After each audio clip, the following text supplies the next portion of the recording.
everyone, and welcome to the show where after the collision, we sift through the wreckage. Boy! Hey, got right. We got it right. Oh my God, it worked. I didn't screw it up for once, but there you go. Anyway, I am your host, Jimmy T.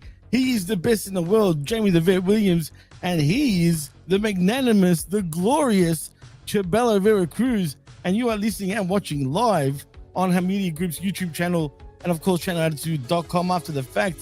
Fellas, what is going on after a second week of continental games, shall we say? There's a bit of news along the way in the wrestling world, and as you can see with the prof in the background there. Now, me and Vet have spoken about this already. We talking about my background. What? I got nothing. I got nothing about my background. What are you talking about? Well, clearly, you want to talk about something in particular before we get into other news. So, Prof, I'm going to throw it to you because if you want to catch, I mean, I know you've got also an opinion. Obviously, Vet, you did bring it up on the Smack Attack, but I'll go with you first, Prof. Prof, what do you think about this whole deal? Is it going to impact AEW? Is it going to impact AEW? That is the $1 million question as everybody in the IWC has asked. But, you know, it has nothing really to do with AEW right now. It really doesn't. I mean, that's actually the lowest of the low priorities, Jimmy and Vet. The priority for Netflix to acquire WBD is the studios and the IP rights of all the shows that they have in the Warner Brothers library. Because think of it from the analogy for the IWC, Jaime Knights. It's WWE acquiring WCW, and no one saw it coming. That's the same thing. And WWE acquired it. They had their maybe like 3-year plan, but yet they wanted the IPs, they wanted the library, and then years later we got the WWE Network.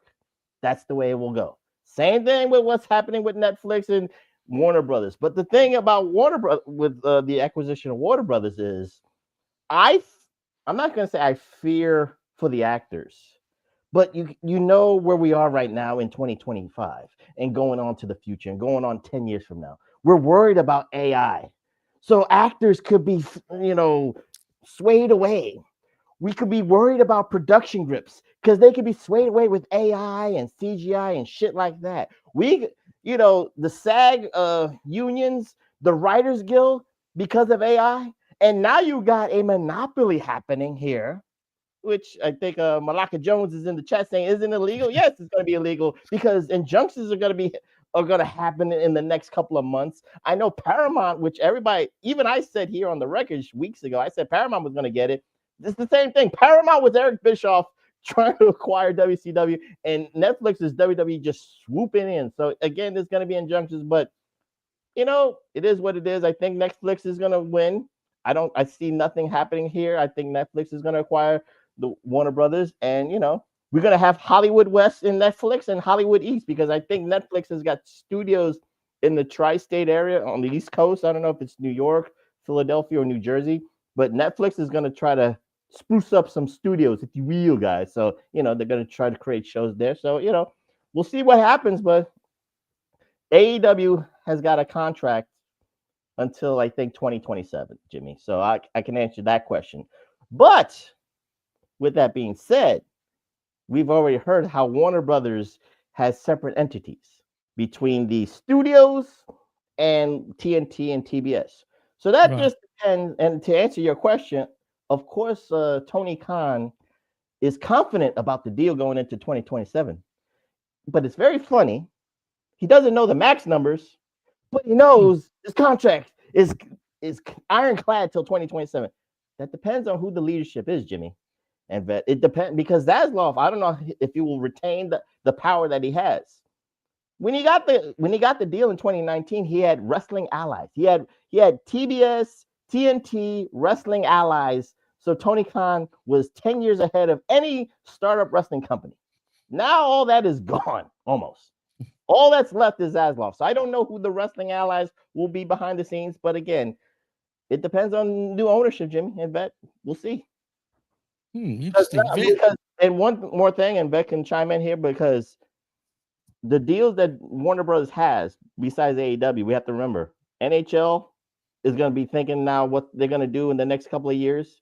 True. We got college football. They have college. I don't know which conference they have. There's a deal with that. You got soccer. So a lot of these sports entities are now going to have to like think to see where they are on the priority list. Vet, has your opinion changed since the Smack Attack, where you gave your thoughts on this exact matter? No, I mean, if you didn't watch, basically, my summary was much like the professor, like it doesn't matter right now for AEW. And you were asking if Tony Khan should be worried. And I'd say he shouldn't be any more or less worried than he normally is about everything that's going on.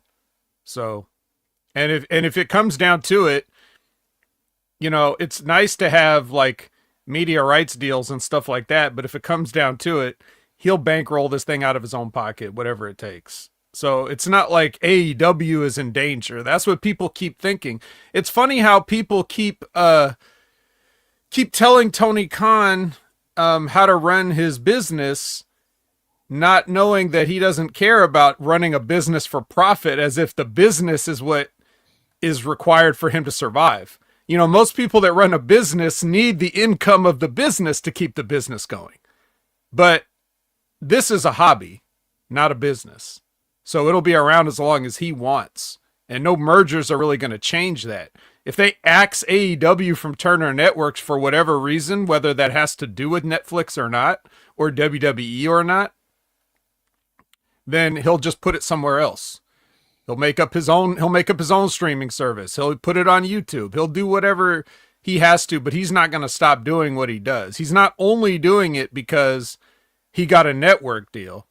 He got a network deal and that inspired him to do it, So that's basically where we're at. It's not going to change anything. It's not. I don't know what it's going to change for Warner Brothers either, because the fact that Warner Brothers has managed itself into the ground over the past, 50 years or so, with all the properties under their umbrella that everybody knows, whether it's, DC Comics, Looney Tunes, Harry Potter, yada, yada, there's so many things. And then all the movies and everything. And they still somehow find a way to get smaller and smaller and more in debt. I don't know what Netflix is going to do to change that just because they own it. It'll be good for Netflix subscriber numbers, I guess, because people want to come to Netflix to see certain things. That's great, but I don't know that the quality of the content that Warner Brothers put out is going to be affected by this one way or another. I mean, it's not like Netflix is like a creative entity. It's just another company. So I don't know if it's going to help Warner Brothers fortunes. But Ben, we can't forget this thing. Like I said, I don't know, jokingly, but I said, remember, in the future for this purchase, we could worry about what the AI effect with the actors and writers and producers. Don't forget the initial thing when you see this, Vet, is movie theater experience, which has already died, you could say, because I don't want to pay $50 for popcorn and sodas and how much people. It costs these days. It could be, yeah, especially in the cities. Christ. But I'm just saying, but Jimmy, right. I don't want to pay that money and then have ignorant people yell at the screen. I can do that myself in the privacy of my home. That's what That's why people have gravitated towards streaming services. So the movie going experience could end. And I think, funny enough, I think DC could actually benefit a lot with this deal, because they don't have to spend 200 or 300 million with production costs to do a movie to put it out on theaters and then lose money, right? They could just put it on Netflix and get 100 million views and kind of almost break even better. That's the thing I think. I think the movie going experience, which has already been dying for a long time, will die even faster. Interesting. Yeah, I think that the movie going experience is not what it once was. And that has to do with a lot of things. It's not any one thing. But it's, it's whether it's just the fact that people's home experience has gotten better, like you said.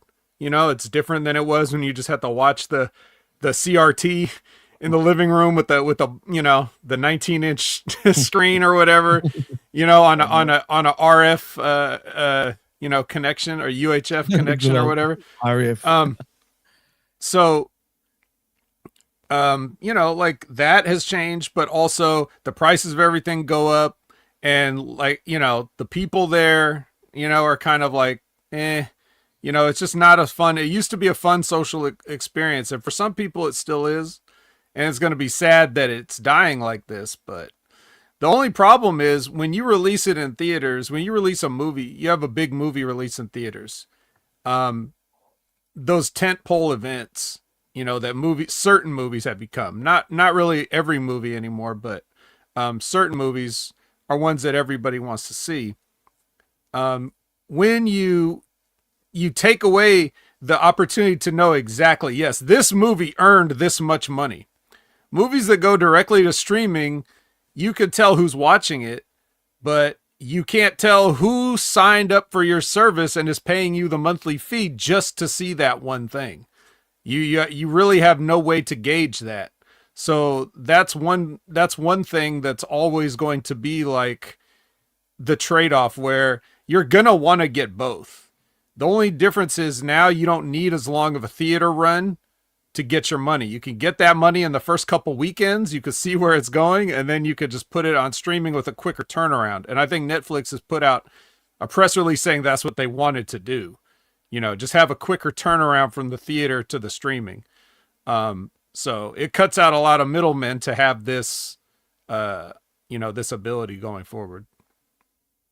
Yeah, it's quite interesting because, like you said, and you, Vet, well, more particularly you, actually, Vet, the thing is, even if AEW doesn't get a new TV deal with Warner Brothers in the future, they can just go on YouTube and really make a lot of money doing so on YouTube, really. When you think about it, they might even get more viewers, possibly, if they actually went that route. And I'm pretty sure if they were averaging, say, 1 million a show, I mean, that's not bad money, like, in your pocket just for having a show on YouTube, right? So, I mean, who knows? I think they'll be fine anyway. Like you guys said, there is no way Tony Khan is going to close up shop. His little ego in a little man, shall I say, is probably bigger than his actual body, because he just wouldn't allow that to happen. Jimmy, I'll say this in hindsight. This is just my own opinion. Vet could chime in if he wants, but I said this years ago on social media, and I'll still say this again. When he purchased ROH, the biggest mistake, and again, this is hindsight, but again, just like Vet said a minute ago, I'm thinking about Tony Khan's business plan. So I'm just saying this. When he bought ROH, he had a great opportunity to just, and because ROH had the web infrastructure and stuff like that, it wasn't as solid as it could have been. You get what I'm saying, Jimmy? But he had content for history. He had content for pay-per-views, right? So all he had to do was kind of like create that hybrid between AEW Wrestling.com and ROH, create the Elite Network, whatever you wanted to call it. But he would have had that and what you're talking about. And he could have shopped it around for licensing. And at this juncture, could have just sold it off to, sold the rights fees to maybe Amazon, sold the rights fees to Apple TV and shit like that. He would be in a little bit of a better position for that kind of scenario that's happening right now. Instead of now, he'll have to shop his content around. Not saying that he's not going to get the same money. Again, it's very subjective. We don't know, but he's going to have to shop his content right now in 2026. He's going to have to shop his content around with networks. He's going to have to shop his content around with other streaming platforms. So it's going to happen. But if he had his own web infrastructure in place, like you're talking about, not only he could have done YouTube, like you said, Jimmy, but he would have had the Elite Network. So he could do Dynamite. He could do Collision. We would be going there. And he could have charged people $9.99. Well, that's a good number, right? He could have charged $9.99, $10.99, $11.99, and the sickos would have been like, "Yo, we have everything we all need. We got ROH history and plus current AEW shit. Everything would have worked." Yeah. Great point. Also, I think everything he does from the business sense is just going through the motions. Like if he's just doing it just because that's a thing to do, not because he knows how to do it or wants to do it. I mean, he would be perfectly content if he just had a PWG situation, I think.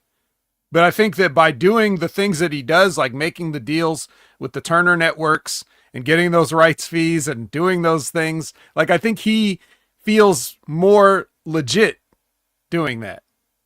Not because he really cares or wants to, but just because of it seems more prestigious. It's like, well, this is what serious people do. Right. This is what serious wrestling promoters do. I want to be taken seriously, so I'm going to do this. But at the end of the day, it's about having the promotion and saying it's him that's running everything.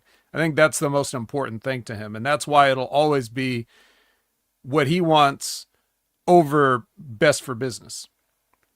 100%. He probably would buy PWGs. He almost did, dude. Oh, really? Because who does PWG have? Can you name a PWG wrestler? Right now? Everybody works for AEW now if they haven't been fired. You know? All I know is Excalibur and the Bucks were from PWG, so it was right. Excalibur was one of the owners of PWG, I'm pretty sure as well. Probably, I think. I'm pretty sure he was. But anyway, that was a great chat about the whole situation with Warner Brothers and Netflix, of course. But I want to get into sort of the Human Tornado. Remember him, by the way? Do you guys remember Human Tornado? Dolomite? Nah, do you remember? You don't know who he is? Oh. It's the only person I know named the Human Tornado. He's a character, man. I remember him from WSX. Do you remember that on MTV? I remember it. I didn't watch that. That was ridiculous. It was kind of the precursor to Lucha Underground in many ways, but it was just way out there with explosions and all sorts of shit. That's where I first saw Human Tornado. But anyway, let's forget about him. Let's get into, did you guys catch up with what John Cena had to say recently? Actually, on first of all, he was on the Joe Rogan Experience, which if anyone hasn't watched it or listened to it, check it out, guys. I know Vet, you never believe me when I say I recommend it, but I'm kid you not, this is one of the best podcasts I've ever listened to, first of all. Second of all, Cena was straight out. I didn't know this, but I don't know if you guys knew this, but do you remember when Cena first came back originally and what's it called? He first announced that he was going to retire in a year's time, but he said he was going to be around every week, basically.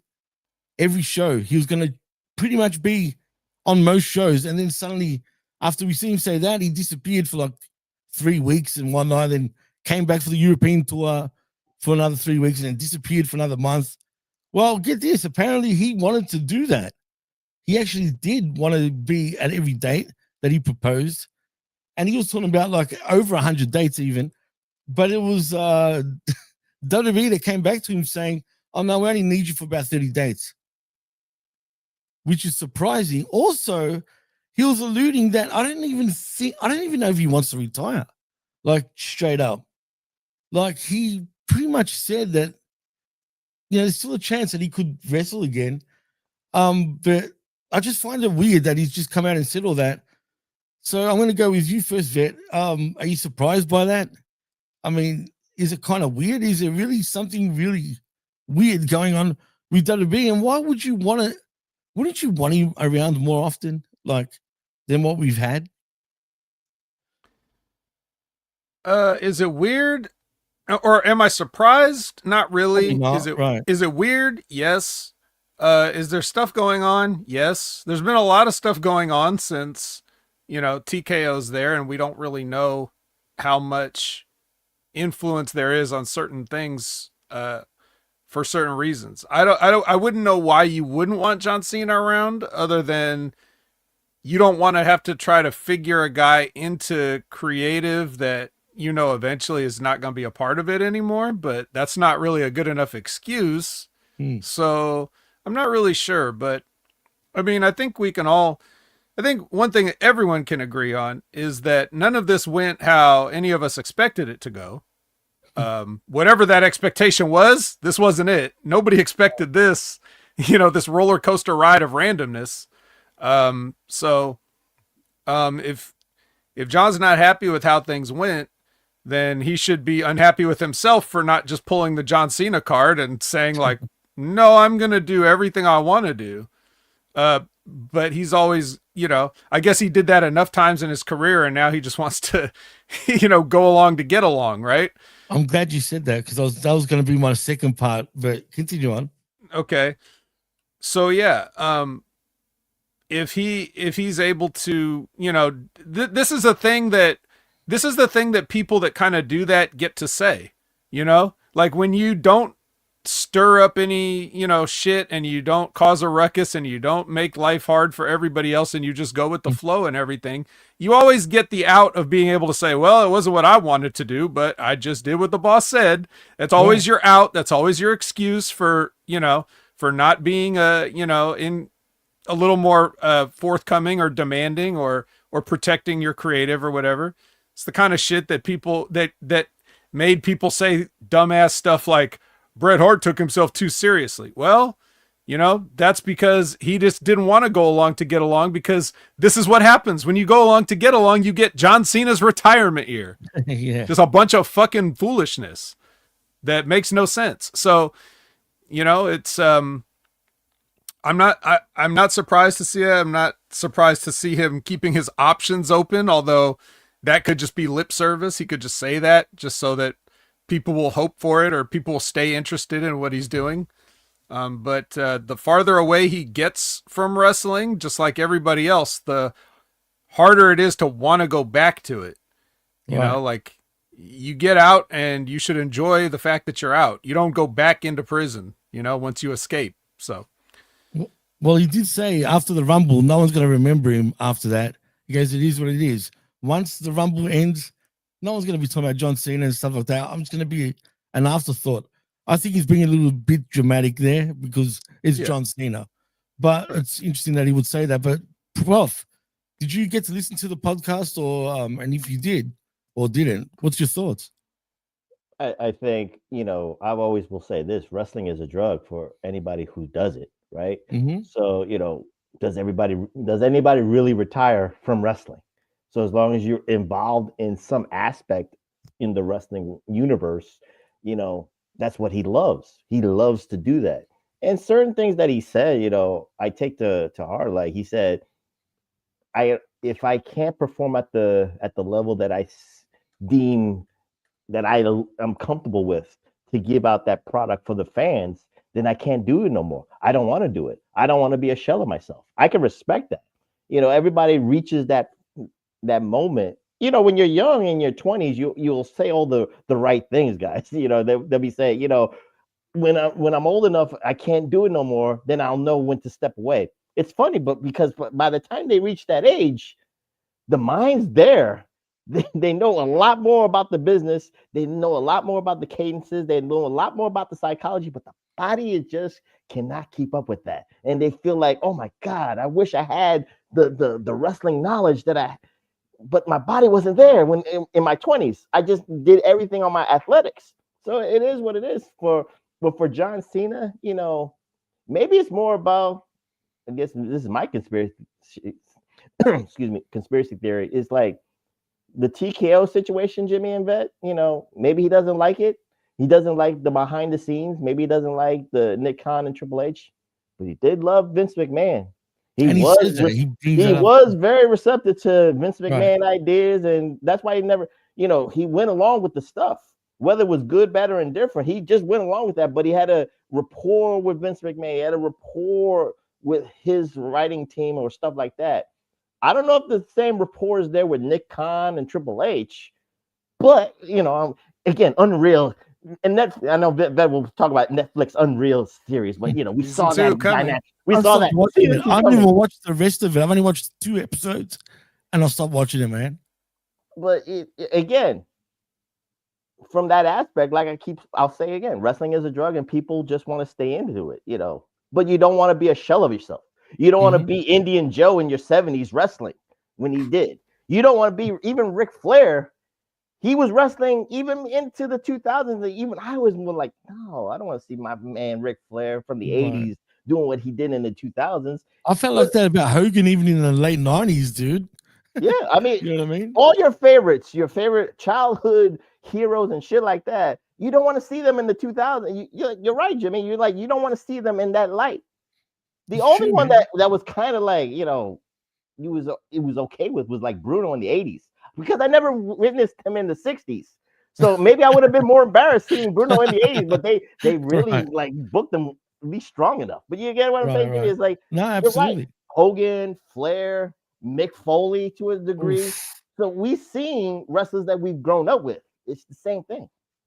I want to bring up a couple of not counterpoints, but like bonus points to to two of the things that you said on the last part and the first part about like, we don't want to be a shell of ourselves.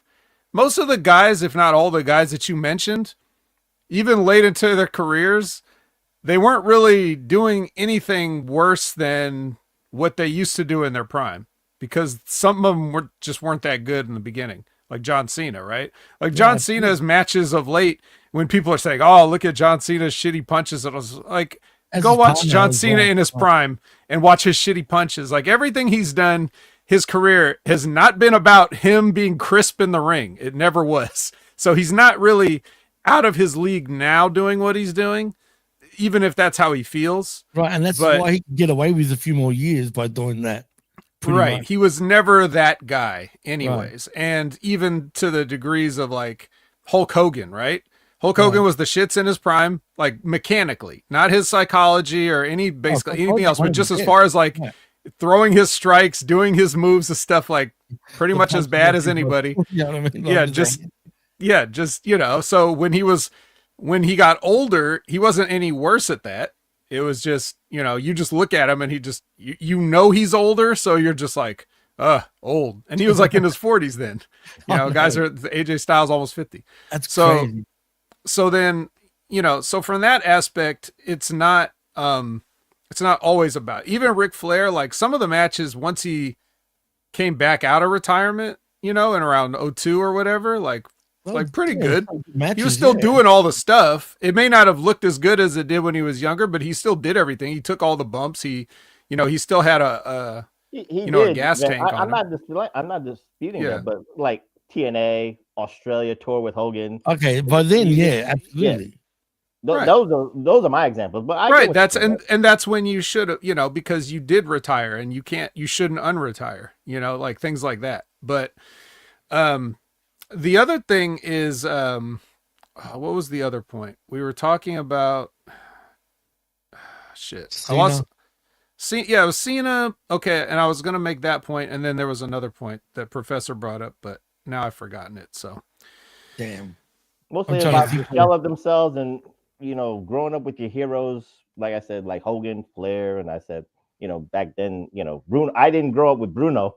So I saw him in the 80s. He was technically a shell of himself, but they booked him right. So they booked no. I remember what it was. It was about the fact of whether his creative was different with Vince McMahon and stuff. And it's like, yeah, it's really good to have a rapport with your you know, main creative when their creative for you is just beat everybody. Everybody loves that creative. You know what I'm saying? You don't have to stand up for yourself when they're already telling you you're going over on literally every person that comes through here until the fans get sick of it and boo you. Yeah, I'm sure he was just heartbroken about having to do that.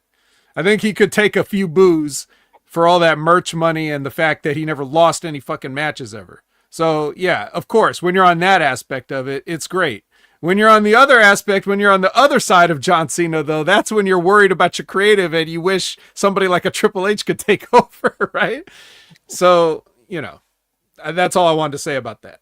Well, before we move on, there's one more thing. He apparently, because I didn't watch this or listen to it, but he was on the Bill Simmons podcast apparently yesterday also.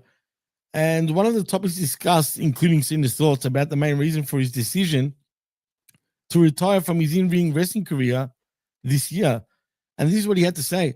This is something I've heard a lot this past year. Man, you're going out on your own terms. He goes, that's bullshit.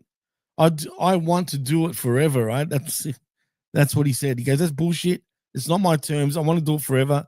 He goes, like to anyone out there who doesn't understand what WWE is, just go live. When you step in the building live, it's just a different energy. I never want to let it go. But my body hurts. I'm a step slower. I promised myself and the fan base when I started before I won the first championship. When I am a step slower, he goes, I'm done. I'm out. In response to Bill Simmons' comments about his belief that Cena has been arguably delivering some of his best matches of his career, Cena responded stating, yeah, but it's all I have left. That's what people don't understand. I want to go out at a level that is still passable and in some twinkles admirable. And I don't have to rely on luck. You know, I got one day left. I've given my heart and soul to this year. it has taken a lot to do just 35 dates. That took a lot out of me. Whereas before I do 220 in my sleep, like it's time to move on. He goes, it is what it is. He goes, Cena also said he gave his thoughts about his busy work schedule. And he's been just saying he's been going back and forth between Budapest, Morocco, and blah blah blah. But yeah, that's what he said here. See, he's saying different things. One thing on Rogan, another thing on Bill Simmons. But here I feel like he's pretty much now restating, I don't want to go out. It wasn't my decision, but I am sore and blah blah blah. Like, I got to give it up anyway, man. I'm in pain all the time and whatnot. Again, I still feel he's a little bit conflicted, guys. Now, you don't have to chime in, but I find it interesting that he's saying one thing on Rogan. He was almost talking in riddles there.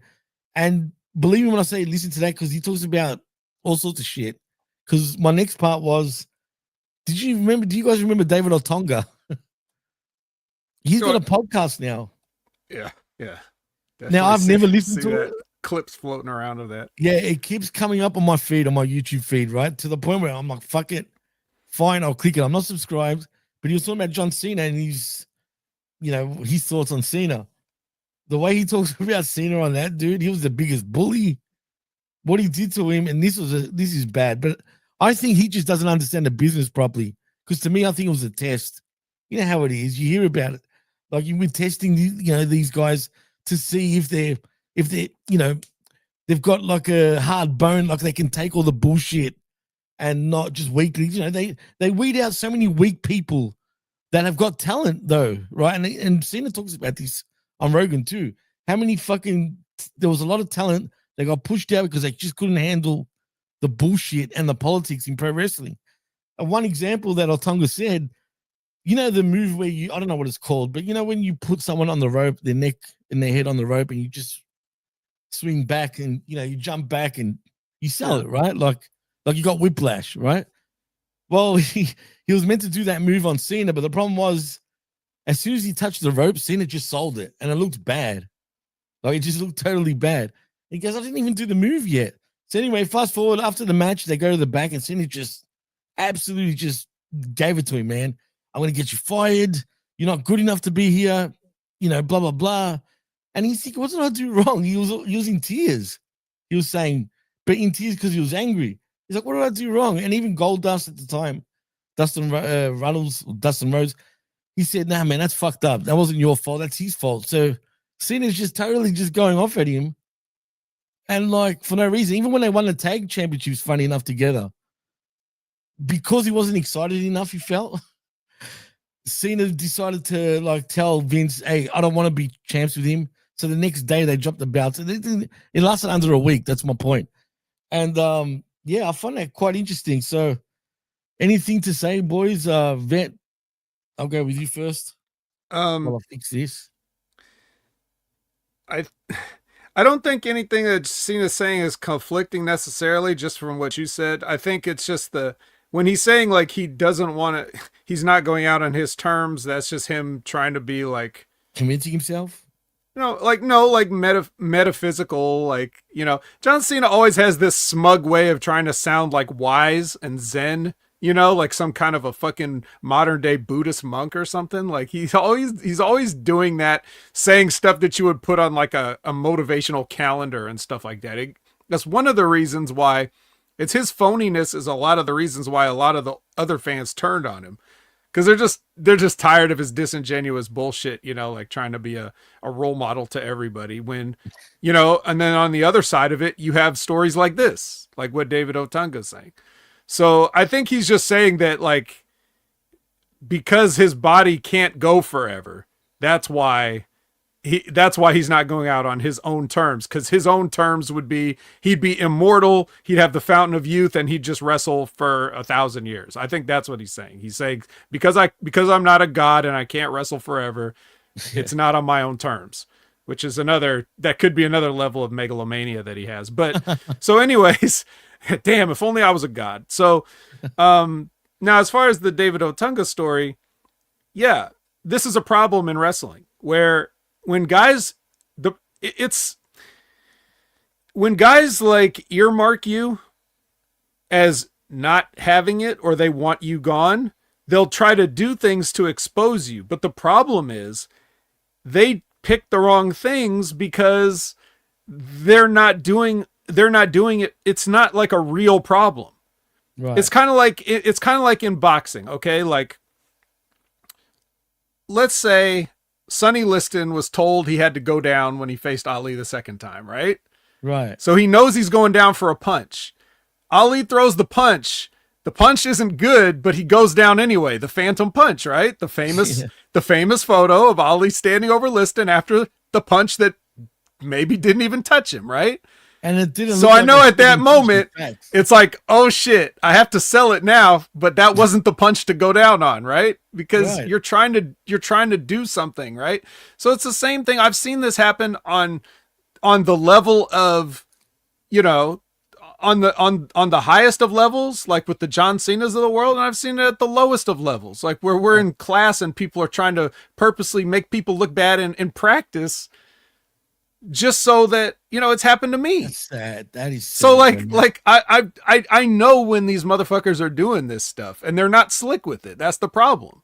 You know, if you got a problem with somebody, have a problem with them personally, but if they're not bad enough for you to even expose correctly, then why don't you just try to make some money with them, and then, or just say, I don't want to work with this person, and have them go work with somebody else. You don't have to go to the lengths to try to bury somebody that isn't doing anything wrong. Yeah, you know, or you could just wait till they actually do something wrong and then point that out. But that's the problem with, you know, these guys. Some of these guys never got a chance. And yeah, like, you should have a level of thick skin if you're going to be in the wrestling business, but that doesn't mean that there's only so much bullshit. Like, thick skin doesn't mean you're impervious. Right. It just means you can take more, but eventually everybody has a breaking point, man. Everybody cracks. 100%. And if you could have other guys, you know, like, you got guys that are your boys, the nepotism, like, oh, this is my guy, this is my neighbor, you know? Yeah, bullshit, probably, like, right? Yeah, anybody that you have, and they could have thin skin too, but because they're not getting picked on because they're your boy, they won't get exposed and they won't get run out of the business. Meanwhile, you're taking shots at people that have a chance to make some money. You know, like a Mr. Kennedy, for example. You know? Example. Right. That is why Miz gets my respect. He took all that bullshit, took all that hazing. Well, he was out of the locker room for like 6 months. I forgot who even said he could come back into the locker room. But like Vet said, there's a lot of hazing. There's a lot of jealousy. There's a lot of envy. You can see, like, someone, even Hogan had envy and jealousy of the Ultimate Warrior because he even saw the writing on the wall in WrestleMania 6. Like, Ultimate Warrior was going to be the guy, but Hogan had to politic behind the scenes. So you got to save your spot, just like Vet said, you know. With John Cena and the rapport, like I said, with the rapport you have for Vince McMahon, you don't complain when you're on top and beating everybody and being the champion, being in the main event, but you're gonna be having an issue when the next young guy is coming up and like gonna take your spot. It's cyclical. The young person is gonna come to take your spot, and you're gonna try to hold on to your spot like that. So it's cyclical, Jimmy. And just on that thing too of like the David, there's just that line that he said. Or like, he wasn't excited enough to be tag team champions. That's what he said. Legitly, that's what he said. And it's like, so, and let me tell you something, because one of the earliest lessons I learned being in the wrestling business is this: everything you do is wrong. Like, if you're not over, everything you do is wrong. If you just go with your instincts, you're wrong. If you do what you see somebody else do because you know they're like the leader, the locker room leaders, or you know, you want the role models and you want to set a good example, so you watch what they do and then you try to do it. If you do it, it's not cool. If they do it, it's fine. If you do it, it's not cool. Anybody will find a reason, right? So if David Otunga was excited about winning the tag team championships, John Cena would have said, look at this fucking mark. He doesn't even know that this is a business. He's over here excited about a fake wrestling belt. You know what I mean? That's the wrestling business in a nutshell. Everything you do is wrong. If you're not one of the chosen people, or you don't have a neighbor or a famous daddy or anything else. He also ribbed him, by the way, like with the tag belts, when he told him to go and get the tag belts because how they've got the old belts for house shows, and they've got the actual belts for television. You know how they do that swap? I mean, I guess. Yeah. Oh, okay. I'm surprised if you didn't know. But that's what they've always done for years. And so he told him to go and get the belts off Cody and Drew McIntyre at the time because that's who they won the belts off. And I'm going to do a house show. So he goes to go and get the belts, right? Now remember, he's green. He just got to the main roster, whatever. And he's like, "Oh, can I have the tag belts?" Because John told me to come and get him, whatever. And they're like, "Oh, John already came and got him." Right? So then he's like, "Okay, that's weird. He just told me to go and get him." So then now Cena's again got hate on him. Like he's pissed apparently. But what he found out, this was apparently a rib, and because he didn't fall for the rib, like he got heat for it. Like he was, Cena was just berating him again. Like, what the fuck's wrong with you? And blah, blah, blah. Like, just kept berating him and berating him. I felt bad for the guy. But Cena did say this, and I'll end it here. He knows that he was a cunt pretty much, when he was on top, and he apologized to anyone that he offended or pissed off anybody, which I'm sure he did. He said, "I apologize. It was just the nature of the business at the time." Because you got to understand what I went through when he was coming up. And he talks about all that shit too. And unfortunately, that's just part of the business of pro wrestling, right? Like you hear about these stories all the time. The hazing, the ribbing, shitting crowns and whatnot. Like it's just what it was, especially back then. So I guess he was returning the favor since it took him all sorts of shit to get to that spot and hold on to it. So it is what it is. Any final thoughts, Prof? Did you want to give a final thought about it? Mostly, I want to ask Vet from a personal standpoint of this, and I just want to ask you a question, Vet, about this because with what Jimmy said about like maybe seen as hazing Otunga like that, and the nature of the beast of wrestlers hazing each other, trying to see if you have thick skin and all that stuff. What's maybe the positives and the negatives of having a human resources department for WWE and AEW? Because back then in the 80s and the 90s. Maybe the wrestlers court, or we heard that kind of terminology, the wrestlers court, they handled the business, they handled the issues themselves. And now in today's age, with being a publicly traded company like WWE is, and AEW is trying to do the same thing behind the scenes logistically, because again, Jimmy, do you know about that Sarah Stock thing? She went after Tony Khan and AEW too. We don't have to talk about that, but it's the same thing. She has a gripe with AEW for the mistreatment of the Mexican female wrestlers that was being booked on AEW shows, like they're not getting the travels and stuff like that. But Vet, and all the guys went freaking haywire on it. But Vet, my question to you is like the difference is like having HR now today in back in the days where the wrestlers handled the business themselves. Is there a positive, negative to each one of them? Well, it's hard to say because I'm not, involved, and I wasn't involved at that level. But I will say this, a human resource department for any company is for, in my opinion, severe cases and emergencies only. I think everybody,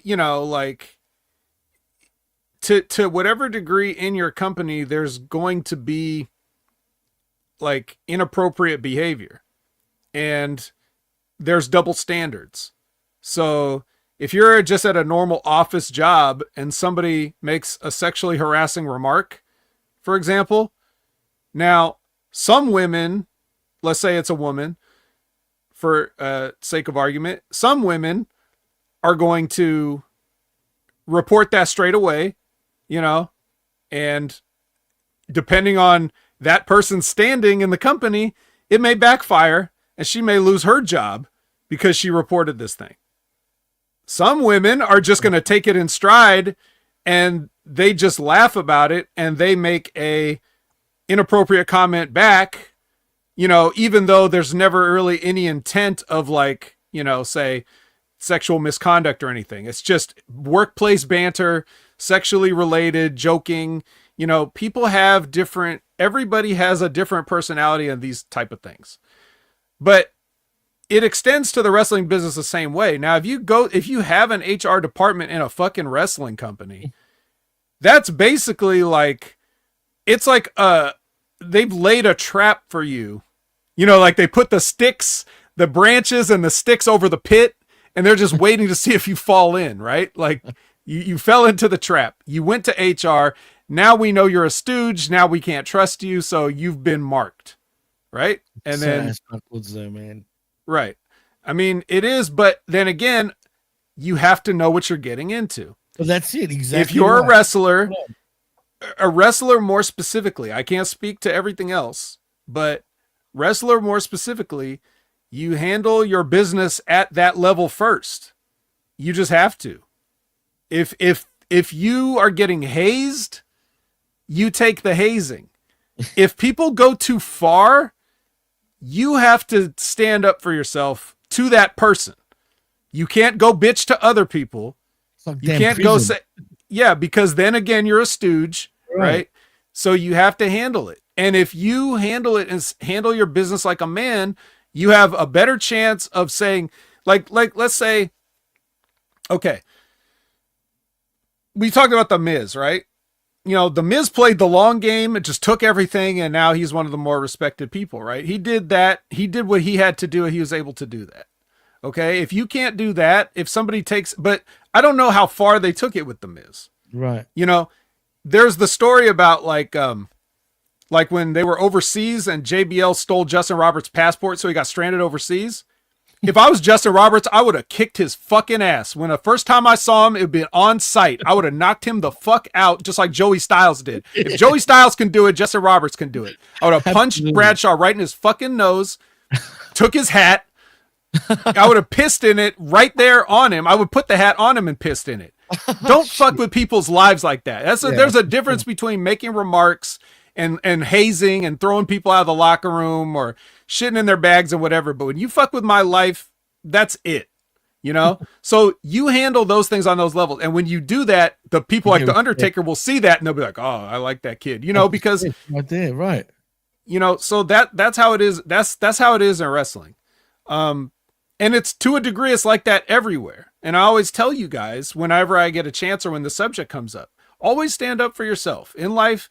You know, respectfully or disrespectfully, however the situation, you have to monitor that situation. You have to figure out where you stand in that moment, you know, and not to cross any lines, but you have to stand up for yourself. You can't let yourself be walked all over because people are taking advantage of their positions. So, but with wrestling, like HR, to answer your question, Professor, like I said, it's just a trap they laid for you to see if you're gonna go to it and do those things. HR is for, you know, like if you have like an issue with your, yeah, it's liability protection. So they could say, oh, well, we did an internal investigate, you know, bullshit that nobody can ever check into, right? You know, if you have travel issues, right? You know, like, okay, that's a HR thing. You can go and see if you could sort it out with them, but that's not going to be that contentious if it was just a mistake. Now, if you see a pattern going on, okay, then you have to decide how you need to address that going forward. But if it's like simple mistakes or accounting mistakes or accounting errors, then you might want to use HR for those type of things. Anyway. Well said. Perfectly said, man. That was perfect. I mean, Justin Roberts would have definitely went to HR because he can't beat up JBL. The fact that Joey Styles knocked him out, man, is just always makes me smile, man. If he can do it, like you said, Vet, absolute Jason. Well, that's the thing. Like, we all hear the stories about JBL being a bully, right? Right, yeah. You know what stories we never hear? We never hear about JBL actually getting in a fight and winning.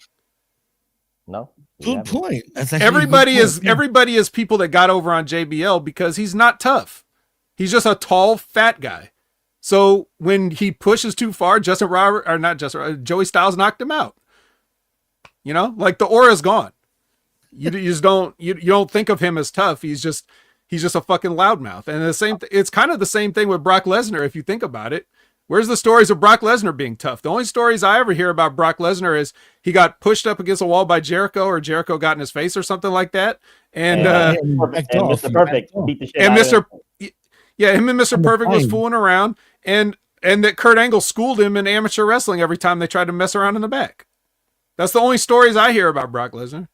So, you know. That's a great point. It's true. Prof, anything else before we get into sifting? No, he answered my question.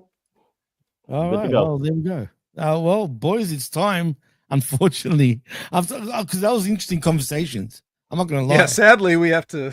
Yeah. Now we have to talk Continental about Classic. Yeah. Oh boy, Yeah. I got to put my mask on for this one. Woo. Oh, Jesus Christ. Well, Vet, let's get sifting. I mean, yes, it is Continental Classic week 2. And there was a couple of good matches, but that's about it. Okay, well, let's just get started with Dynamite. Tony Schiavone brings out Samoa Joe and Eddie for their, as he called it, a volatile face-to-face. Volatile. Ridiculous. God. Okay, so these guys, Samoa Joe and Eddie Kingston did a standard, but a good pro wrestling back and forth. You know, sometimes you do just like you shoot for what does Jim Cornette and Rip Rogers always say? Like, I'm looking for a difficulty level of 5, but an execution level of 10. Yeah. Right? Not the other way around. So they did it, it was just a very pro wrestling promo. One guy goes first, the heel goes first, the babyface goes second, drops the mic and walks out. So I thought it was good. I like both these guys, on the mic most of the time. Eddie Kingston's not like anybody else. He doesn't do like wrestling promos really. Very conversational, very good. Sometimes he uses a little too much insider terminology, but it's fine. Prof. Oh, you still got it? No. I was gonna pitch it to Professor. Eddie Kingston is the heavyweight champion of talking. Right. He's the heavyweight champion of emotions. He's the heavyweight champion of getting you invested.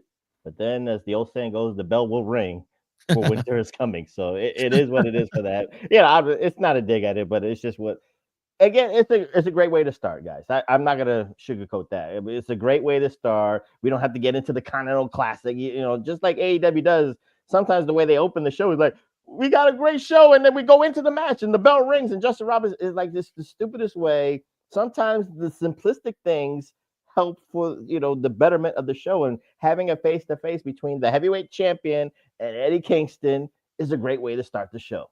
Maybe I would have wanted more. If I nitpick, I'm going to want more explanation of Hook and stuff like that, how Eddie Kingston is feeling for that moment, but then he's kind of keeping it close to the vest guy. So yeah, again, that's just nitpicking, but for Eddie Kingston was trying to get out of the promo, it worked for me, and I'm interested for winter is coming. I just want to quickly chime in and say it was a standard promo and it was good, but I was expecting a lot more from these two. I'm not going to lie. Just because it's these two are both absolutely two of the best on the mic. And it kind of lost me. It was just too chill. You know what I mean? It wasn't volatile. Like chill because winter's coming.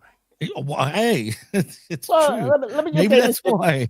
But Jimmy, Right. what are you expecting? Like I said, like Eddie Kingston gives you that emotion, right? He gives you that passion. But Samoa Joe, as the AEW champion, has got to be stoic. He's got to be cool, calm, and collected. He cannot get it. He cannot feel rattled from an Eddie Kingston promo. He's got to make Eddie Kingston right now is emotionally erect because Hook betrayed him. So everything's on the side of Eddie Kingston to be erratic and like emotional and off-centered. But Samoa Joe, the way he's being presented himself, he's the champion. He's got this belt on his shoulders. He's got the ops. He's got the dojo guys, the dojo jobbers. It works for him. I'm just saying that. I know you see some errors. I just say from the presentation wise, I don't see a problem with it. No, yeah. Also, one nuance that I particularly appreciated is that Hook didn't really turn on Eddie. He just left. He just went. Yeah. He never left the ops. Is the thing. So Samoa Joe tells the story of like, I sent Hook to see how the other side lives. which is that's a knock on Eddie, like basically calling him a bum without calling him a bum, which everybody calls him a bum. So Samoa Joe did it in a different way. So he's saying like, yeah, Hook was just kind of like, playing you, I guess, but it's not.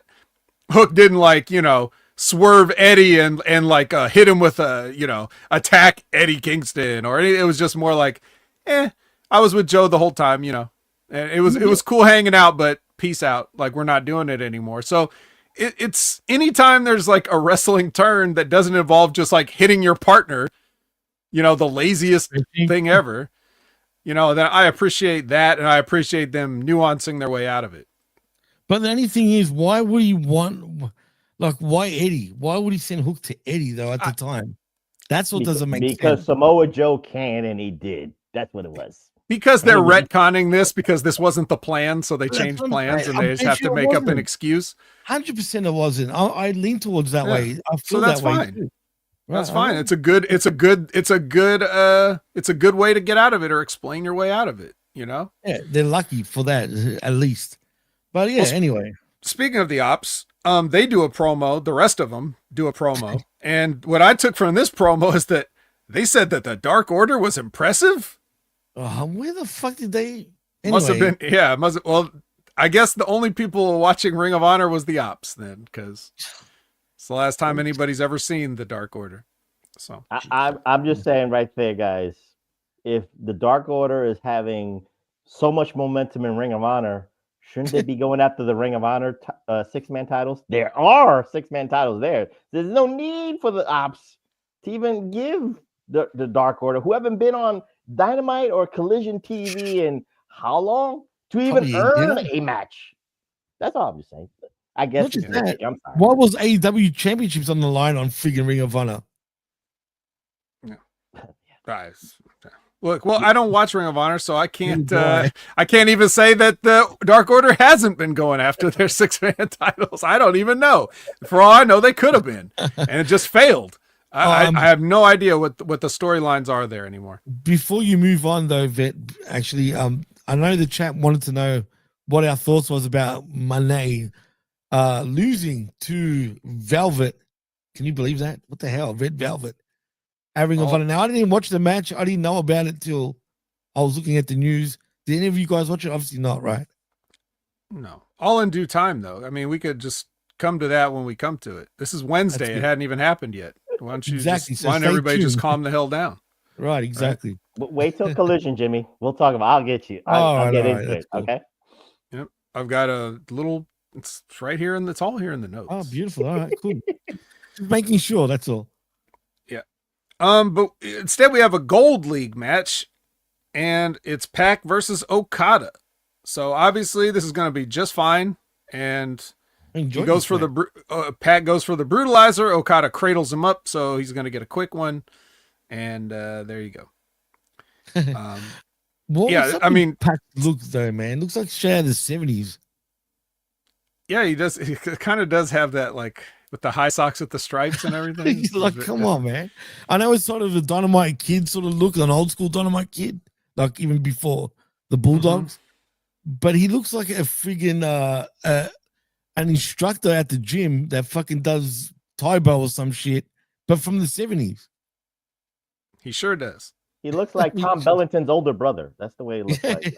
So it's the wrong, synergy right there. But I'll say this. Oh, shit. Because it's a Gold League match, and again, supposedly the greatest tournament in wrestling history right now is happening with the Continental Classic.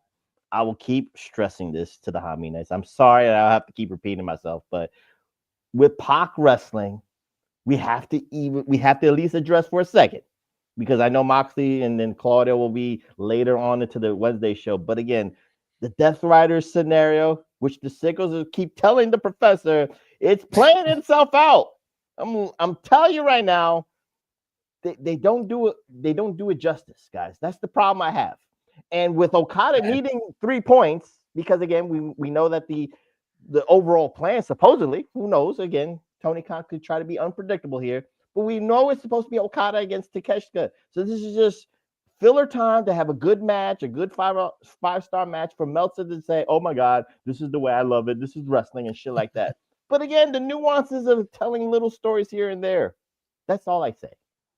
Yeah, well, he's Okada number one. Yeah. Number one. You see Callis do that, which made me laugh. I do want to point out also, they could have done that. They could have, you said this all could be all just filler. The thing is, they could have told the story with Okada right now by having him lose again. I would have had him lose to Park this time, where now he needs to win every match. Get to a point where he literally needs to go through absolutely everyone else. Because at least you've got that feeling of, but if he loses this week, so just say he's only got one more chance. He cannot lose anymore, right? Where he has to win every match. You at least get that feeling going into his matches, like, could he lose again? Is he going to lose the week after winning this week?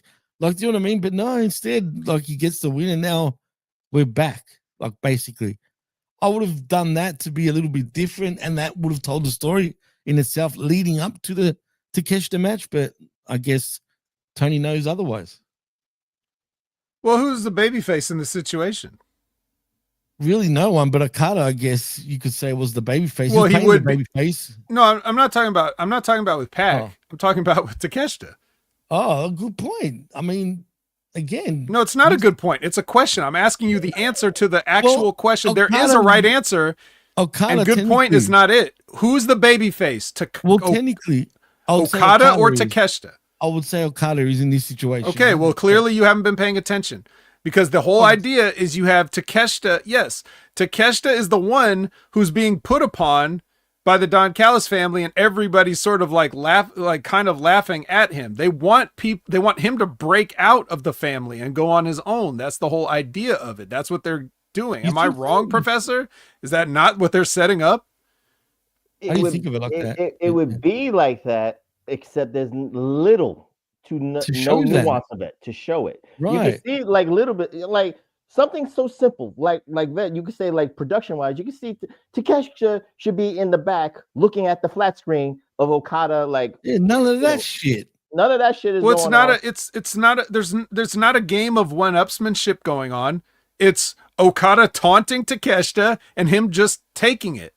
The whole idea being of that story is that the fans get tired of Takeshita taking it, and they want him to fuck everybody up and turn on the family. The only issue I have with that, Vet, is just the way that they present. Well, Don Callis is loving. I know it's not good. I'm just saying that's what's happening as well, right? Yeah, we have to, as a trio, as the AEW tag team champions here, the trios champions here, we have to get on the same page of understanding that just because we point out what they're trying to do doesn't mean they're doing it well or anything like that. We're just saying what is trying to be done.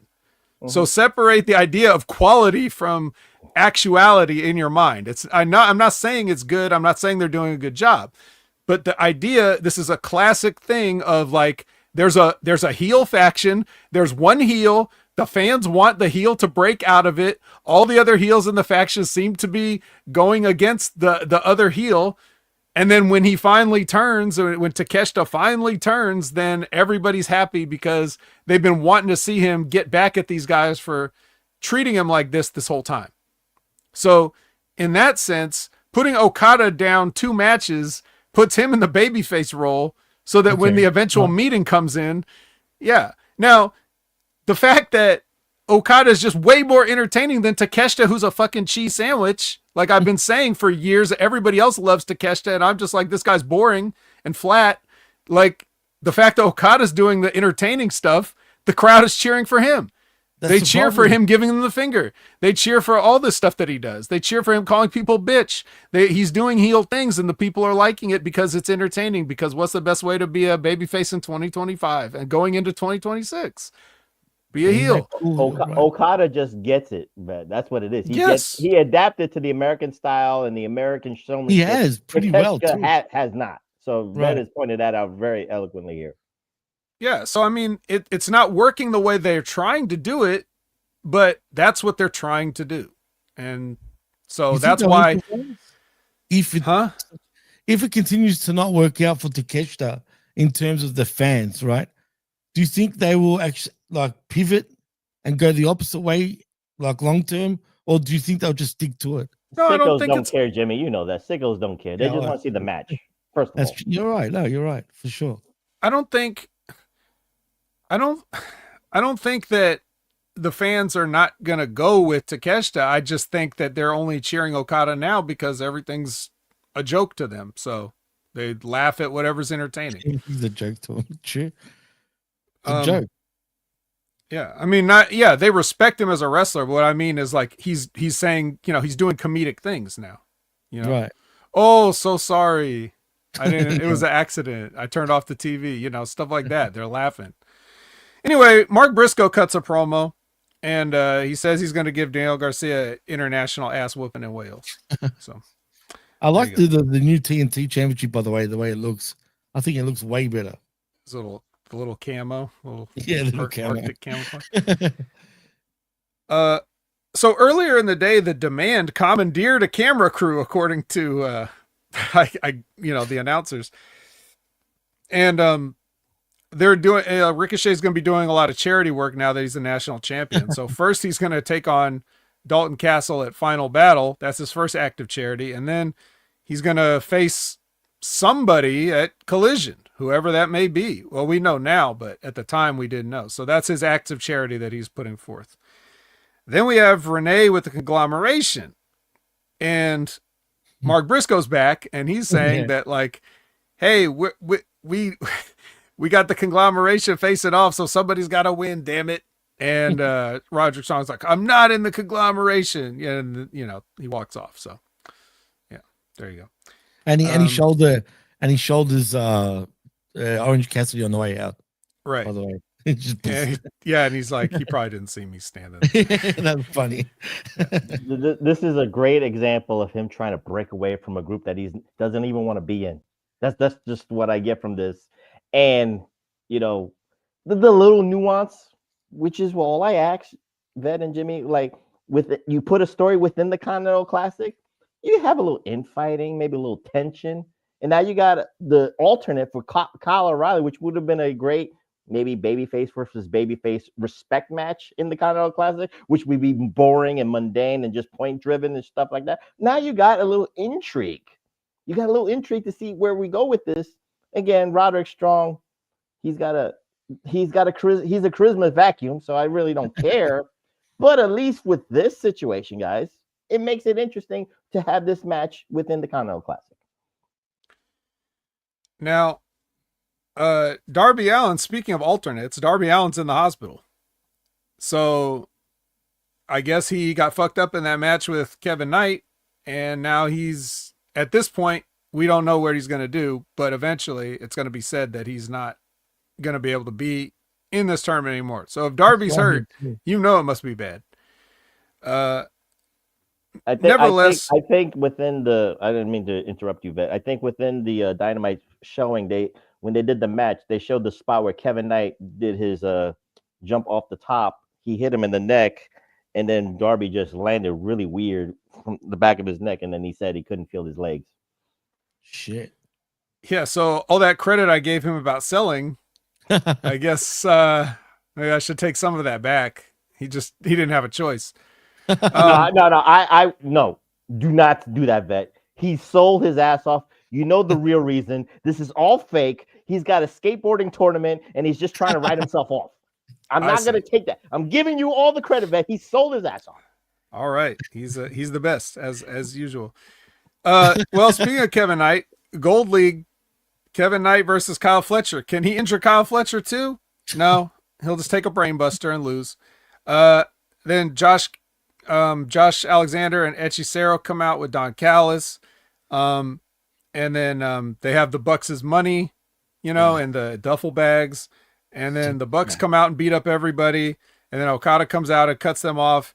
And then Jungle Express comes out and yada, yada. It's just, it's just this whole thing. It's the same old shit. Exactly. We've seen this week in, week out. This is just lazy booking of all these guys. Again, is it wrong? Is it wrong to say this as a nitpicking critique? You're still holding $1 million in the bag? I don't know. You're still holding $1 million hostage in the bag. You got 25 members of the Don Callis family that should get Christmas bonuses right now as we speak. And they should be pissed about it. They should be like, hey, where's my cut? The bag should be gone. Right. The money has been spent. The Christmas bonuses have been sent out. How are you going to dangle $1 million in front of the Bucks after all these days? Just saying. Pathetic. Pathetic. I said this after your guys when you were reviewing the pay-per-view. I said it doesn't really matter who steals the money. Tony Khan's on the hook for the money. He's the one that promised. So all you got to do is go in his office and be like, look, you can go get your money back from them or whatever, but you told me if I won the match, I get this money. It's really not an issue with them carrying it in duffel bags anymore. And I don't know why wrestling continues to act like, this childish bubble universe where, everybody just makes up their own rules like we don't live in the real world. Anyways, Babes of Wrath get a vignette. Then we get the hardcore holiday death match, just that mid-tournament stipulation match that we have to have. That's Mega Fear versus Mina Tony. And I was watching this match. Jesus. And I'm sure Charles will pop when I say this, but I was watching this match looking at these women and I was like, there's not one person in this match I trust to give me a move. Like I wouldn't take anything from not one of these women. Maybe Tony. Everybody else, no way. Don't touch me. Just give me a schoolboy and you'll probably hurt me doing that. Should we pop because with the Holiday Hell match, you had Christmas themed tables, you had Christmas themed candy cane barbed wire. Should I just pop for that? Of course, we got blood. I lost the count of blood, but I'm just saying, once the blood is devalued, then I don't care. But I don't mind the theme for the season, guys. Vet, don't get me wrong. It's Christmas time. WWE did that religiously itself too. So again, I understand that, but I'm just more about the blood. Are you sure? Are you sure it was blood or was it a candy stripe? No, I'm just saying there was blood. Maybe one of the candy stripes came unwrapped from something and like stuck to their head, and you thought it was blood. I saw the difference between Iguana and Ethan Page at NXT Deadline. It was paint on his face and his body. This was blood. It was blood. Okay. It was definitely blood. 100%. Yeah, definitely blood. Well, that's funny what the Hammer said, by the way. He goes, I'll take a powder, don't touch me. Yep. So we did get Santa Claus come down to the ring. He's got a present. He opens the present for whoever it was at the time. I don't remember if it was it Marina Shafir or I don't know who, but he opened the present and it was his middle finger inside. And I'm sure it was supposed to be, a big pop, but nobody really cared that it was Luther under the Santa outfit, or they even could see that that's who it was. Because he's just some bald white guy. So in wrestling, that could be anybody. They did announce that it was him. Yeah, the announcers did, but the people in the building that were supposed to react to this, how are they supposed to know?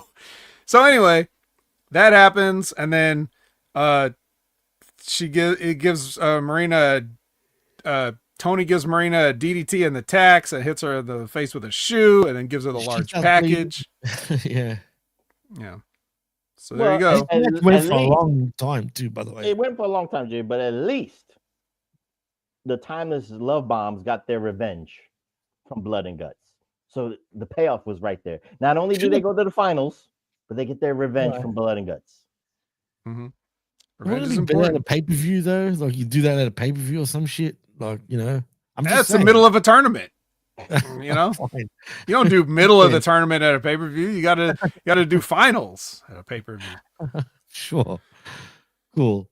Speaking of large packages, Chris Statlander and Jamie Hayter they got their eyes on the Dark Sisters. Yeah. The Dark Sisters, all right. Yeah. I never have it ready, but I'll say never just have it ready. Like you think Dark Sisters. Yeah. No relation whatsoever. The Dark Order is walking and talking. Oh, true.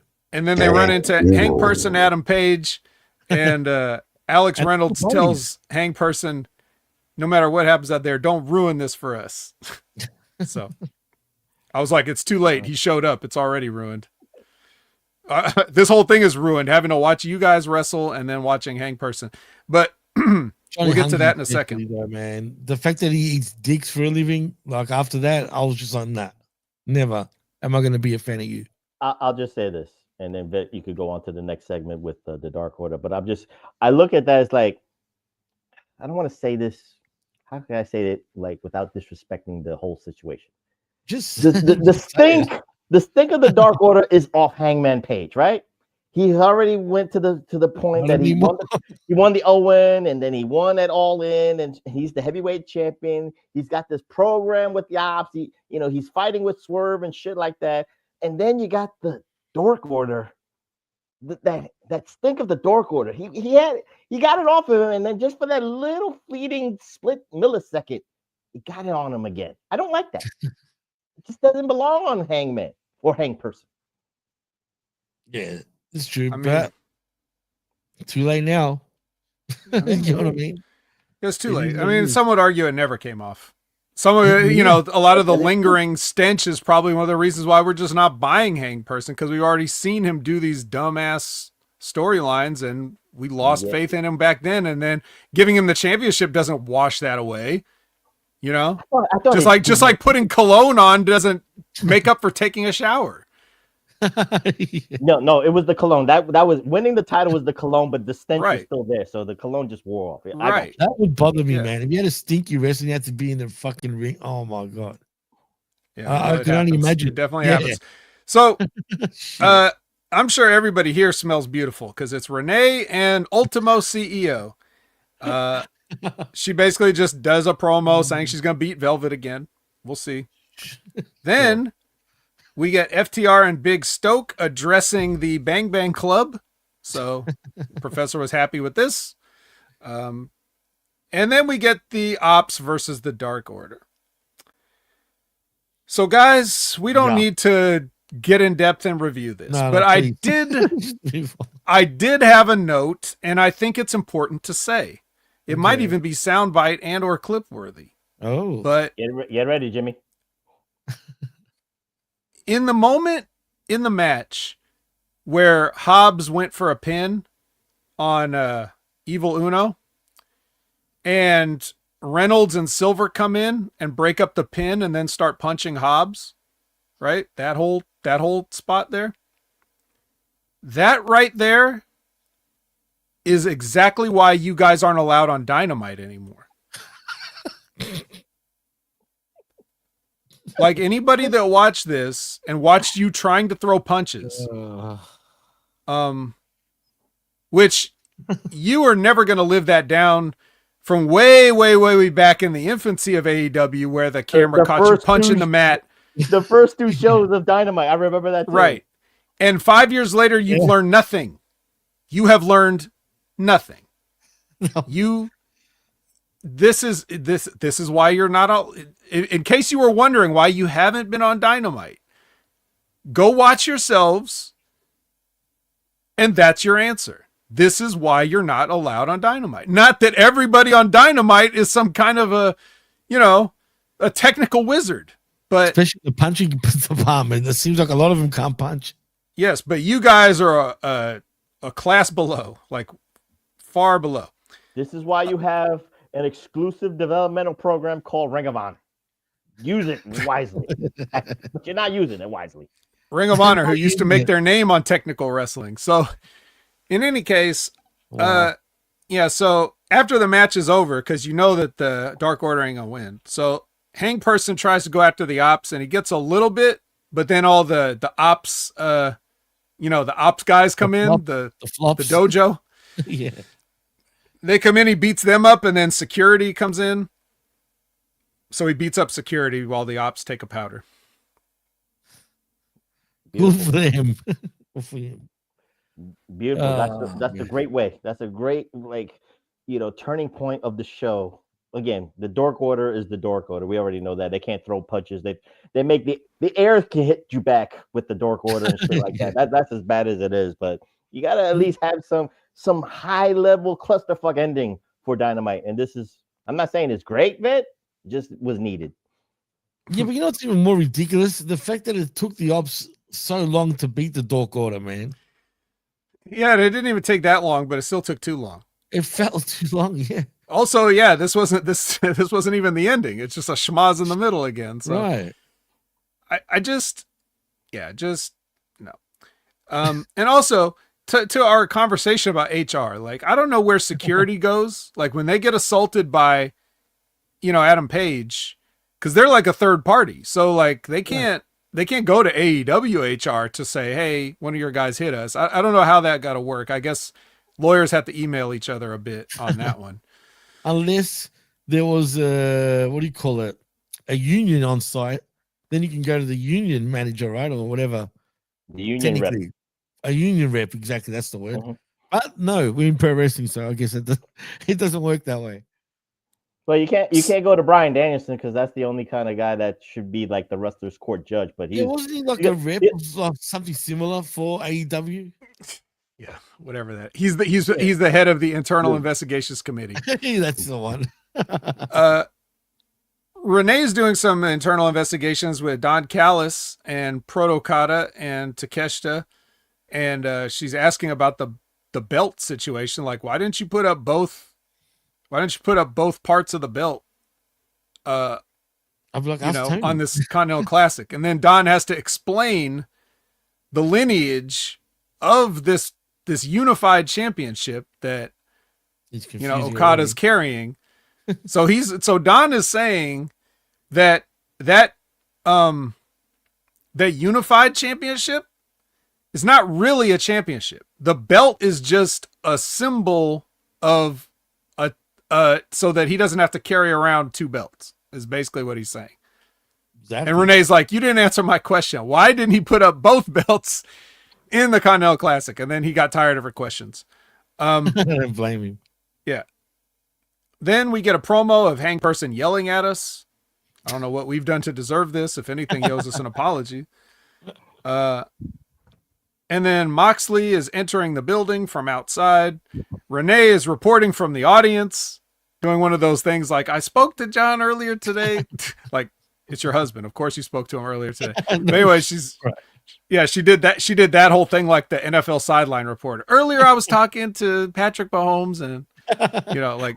Is this to my hubby? Yeah, she's doing that.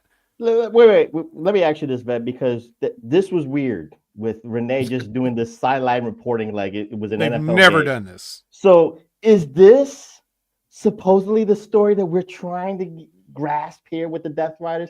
Is this what we visually need to see, guys? Again, when we get to the John Moxley versus Claudio thing, John Moxley, the tap outs. I have to remind everybody the tap outs and shit like that.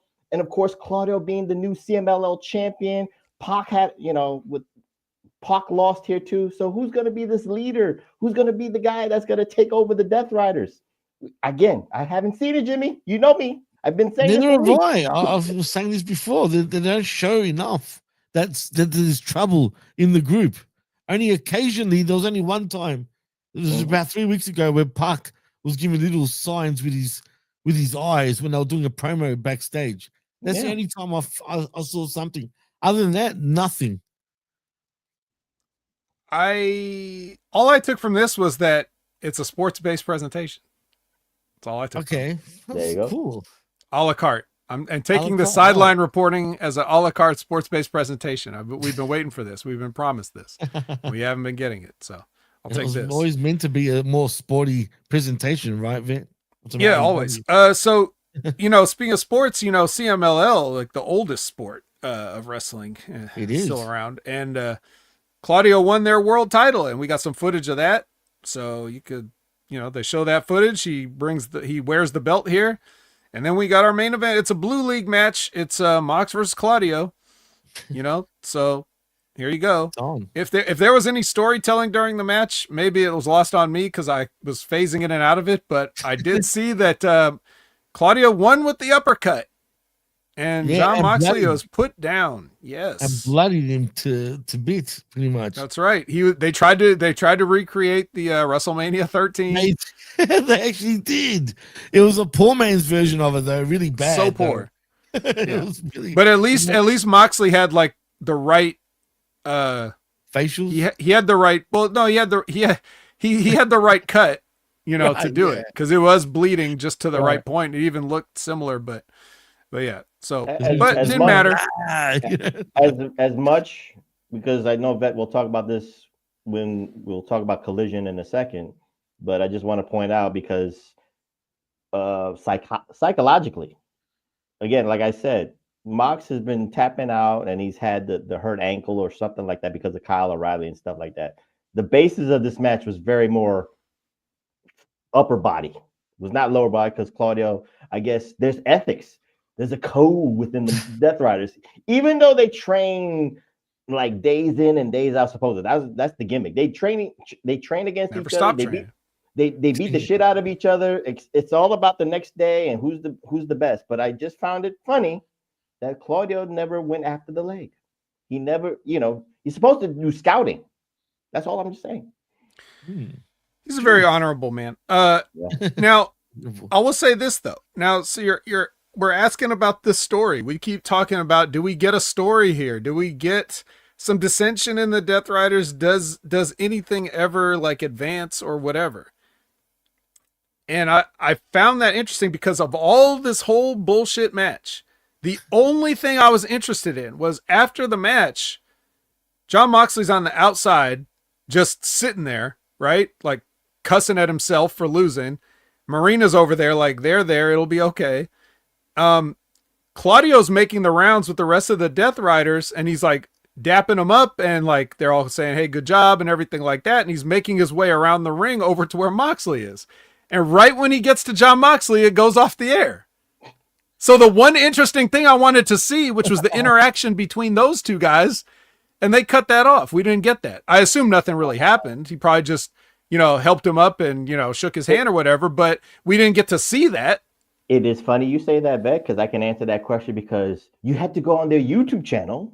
Oh, They all cut a promo together. Really? And they all this was after the match and after the fact, and it was more nothing burgers.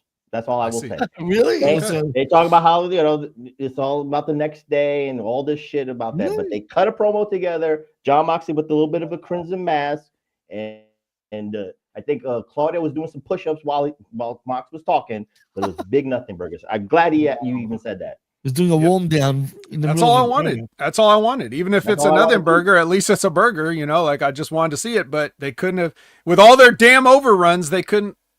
All right. So anyway. So that's that. 3 points for Claudio. He's doing well. It's Collision time, and we're starting out with another Blue League match that we were already promised from Wednesday, which is, well, I mean, we were promised from the brackets, but whatever. It's Orange Cassidy versus Roderick Strong, and these guys just straight up had a wrestling match. Like, I don't even think Orange put his hands in his pockets one time, if I recall. He did. He did? Mm-hmm. Okay. But they didn't do like the big spots. Yeah, not the slow kicking stuff, but he did put his hand in his pocket, did the kip up and stuff like that. They did a spot for that. Okay, he does do that. But other than that, it was definitely a serious match. Now, whether you want to say that's because Roderick Strong says I'm not doing any of that comedy bullshit or whatever, or if Orange just didn't want to do it this time, whatever. But it was a nice match, just wrestling. Orange Cassidy pinned him with some thing. I don't even know what it's called. He pinned him though. Yeah. So. Well, he rolls him up to get he rolls up Strong to get the pin, and 1, 2, 3. Yeah, they don't know what to call it either, huh? I'll call it the Orange Cradle. How about that? It's an Orange Cradle. I mean, he's like, it's like I don't remember how he got into it, but it's just it's kind of like it ends up in the victory roll position, but he crossed his legs. So I like that. I like that little touch of the crossing the legs and on the leg hook thing, whatever. It's fine. I guess the nuance we could just say for the match, Jimmy and Vet, is like after the fact, once Orange got the win, you can see the frustration in Roderick Strong's face. Did not even dap Orange Cassidy. No conglomeration. We're getting like the Death Rider in the conglomeration, right? We're getting a Death Rider storyline of tension, right here from the other guys, from the other guys that we don't want to see. That's what it is. Yeah, so true, man. Yeah, I wonder how much of that is up to just like the individual creative control. Maybe, like, could it be up to Moxley and the Death Riders to be doing all those nuances for themselves? And they're just not doing it because they don't fucking get it, or because they don't want to do that storyline, or what reason, but who knows?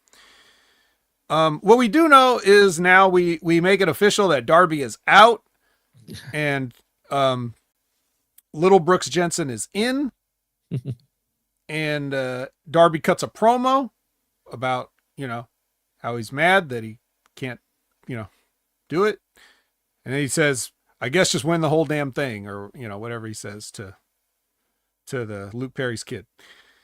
But out of all the people, Vet and Jimmy, like, was Jack Perry the right choice? Hell no. He's never the right choice. Unless it's who gets fired. That's true.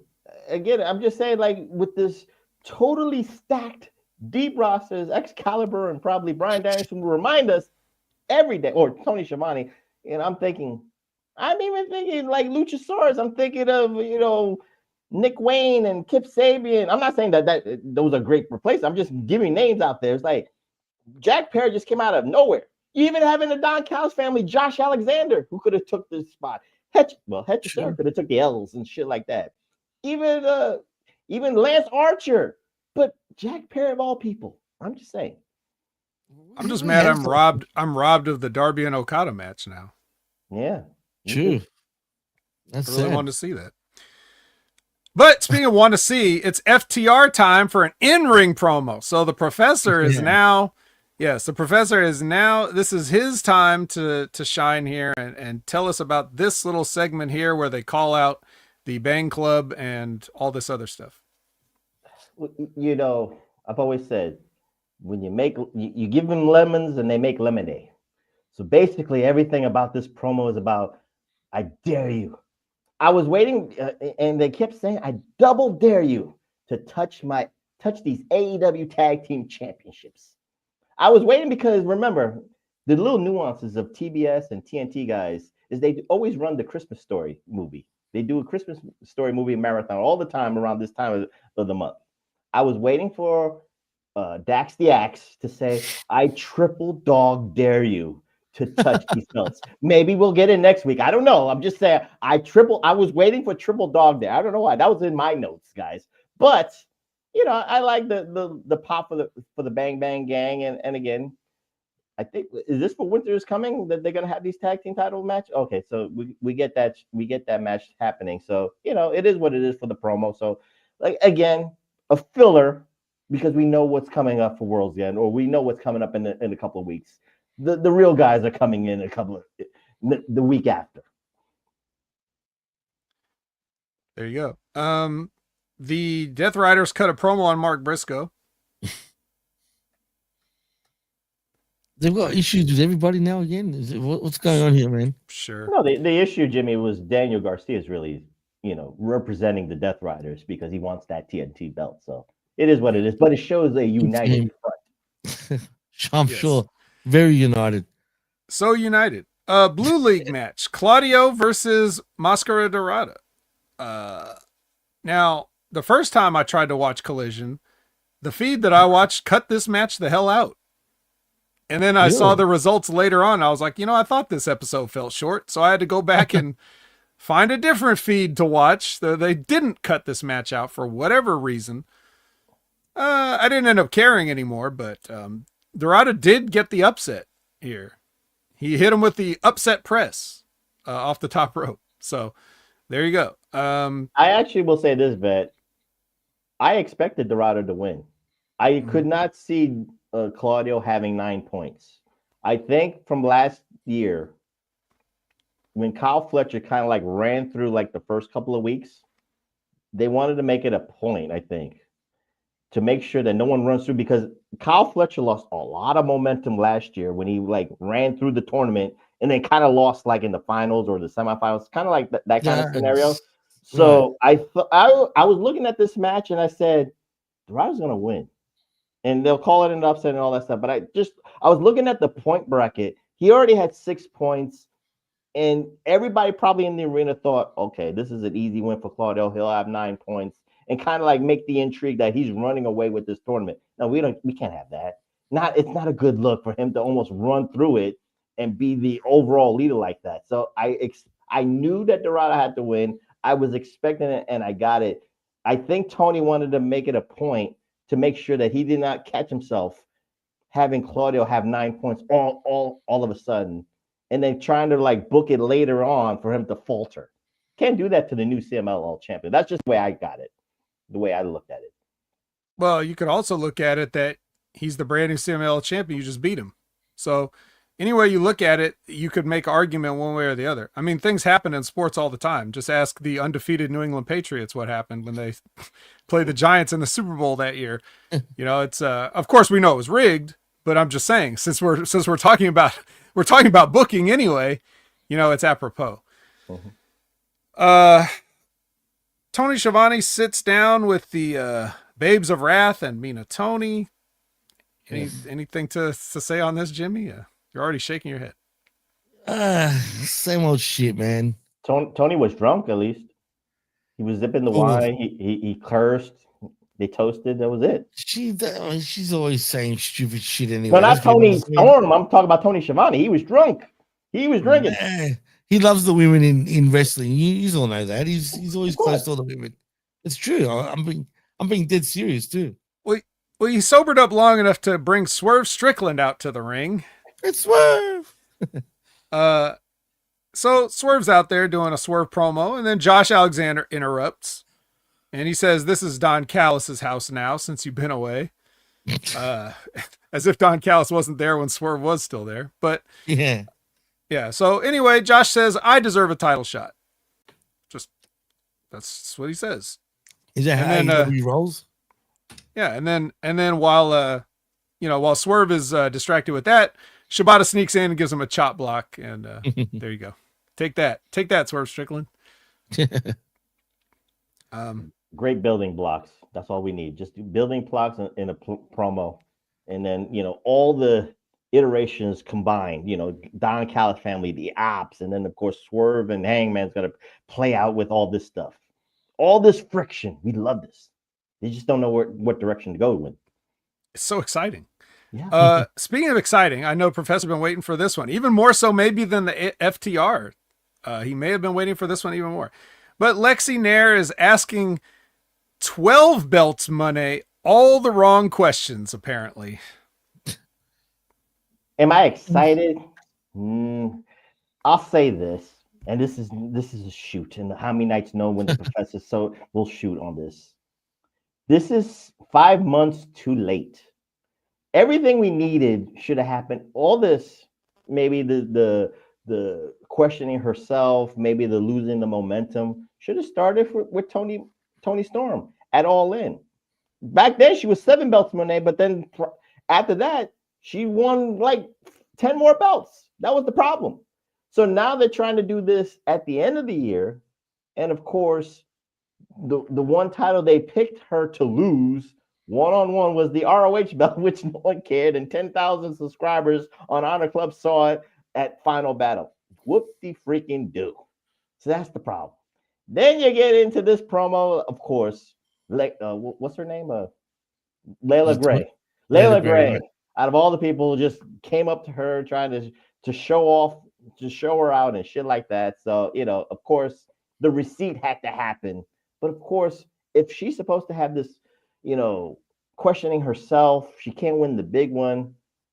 I mean, didn't you want to keep? This would have been the worst weekend in Mercedes Monet's career if she lost the TV title on a Friday and the TBS belt on a Saturday.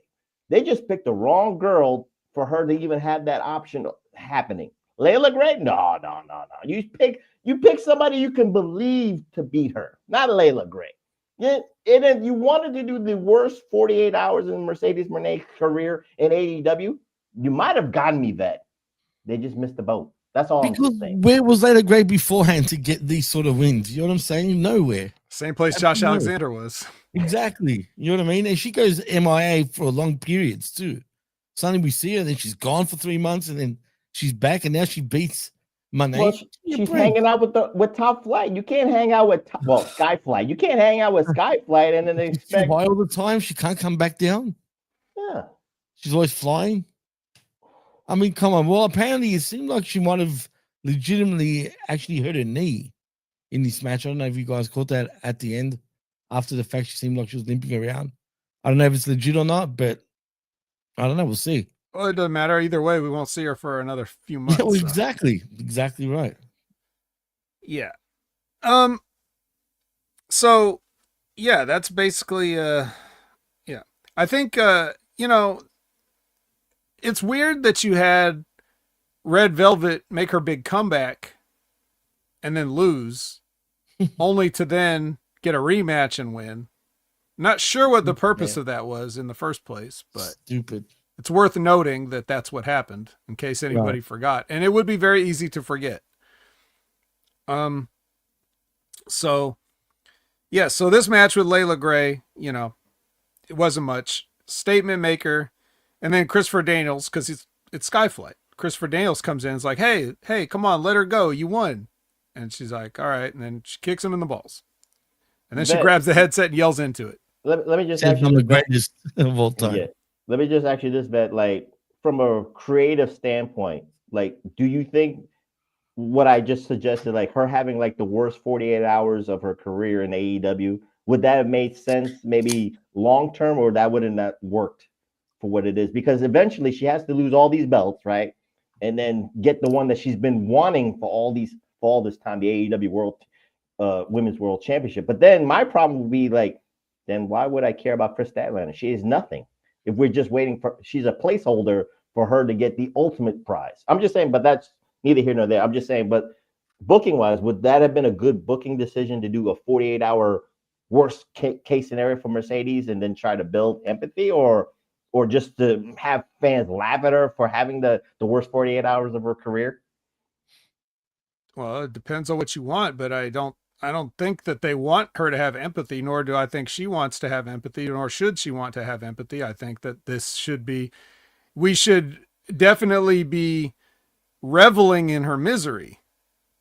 And if she's going to get any sort of like heat off of this, not that this was any good way to do it, but like kicking Christopher Daniels in the balls and then showing that she's like a little more unhinged by going over to the headset and still talking about how she's the best and everything is like more in line with trying to maintain some level of heat than it is, you know, to build some empathy. I don't think she should be an empathetic character, but I mean, it also comes down to what we keep talking about with the ideas versus the execution. We can give AEW an idea, and then what are they going to do? And do we have to keep telling them what to do next? Or can they figure it out? Do they find out the path where it writes itself and it becomes obvious? You know, like that's what they've had trouble with anybody staying over. Right. It's true. And like I said, for me, if she's going to lose all these belts but then Chris Statlander suffers the most because she's just a placeholder for something that's inevitable to happen. I don't want that to happen to Chris Statlander because, again, it's what you do when you're holding the place.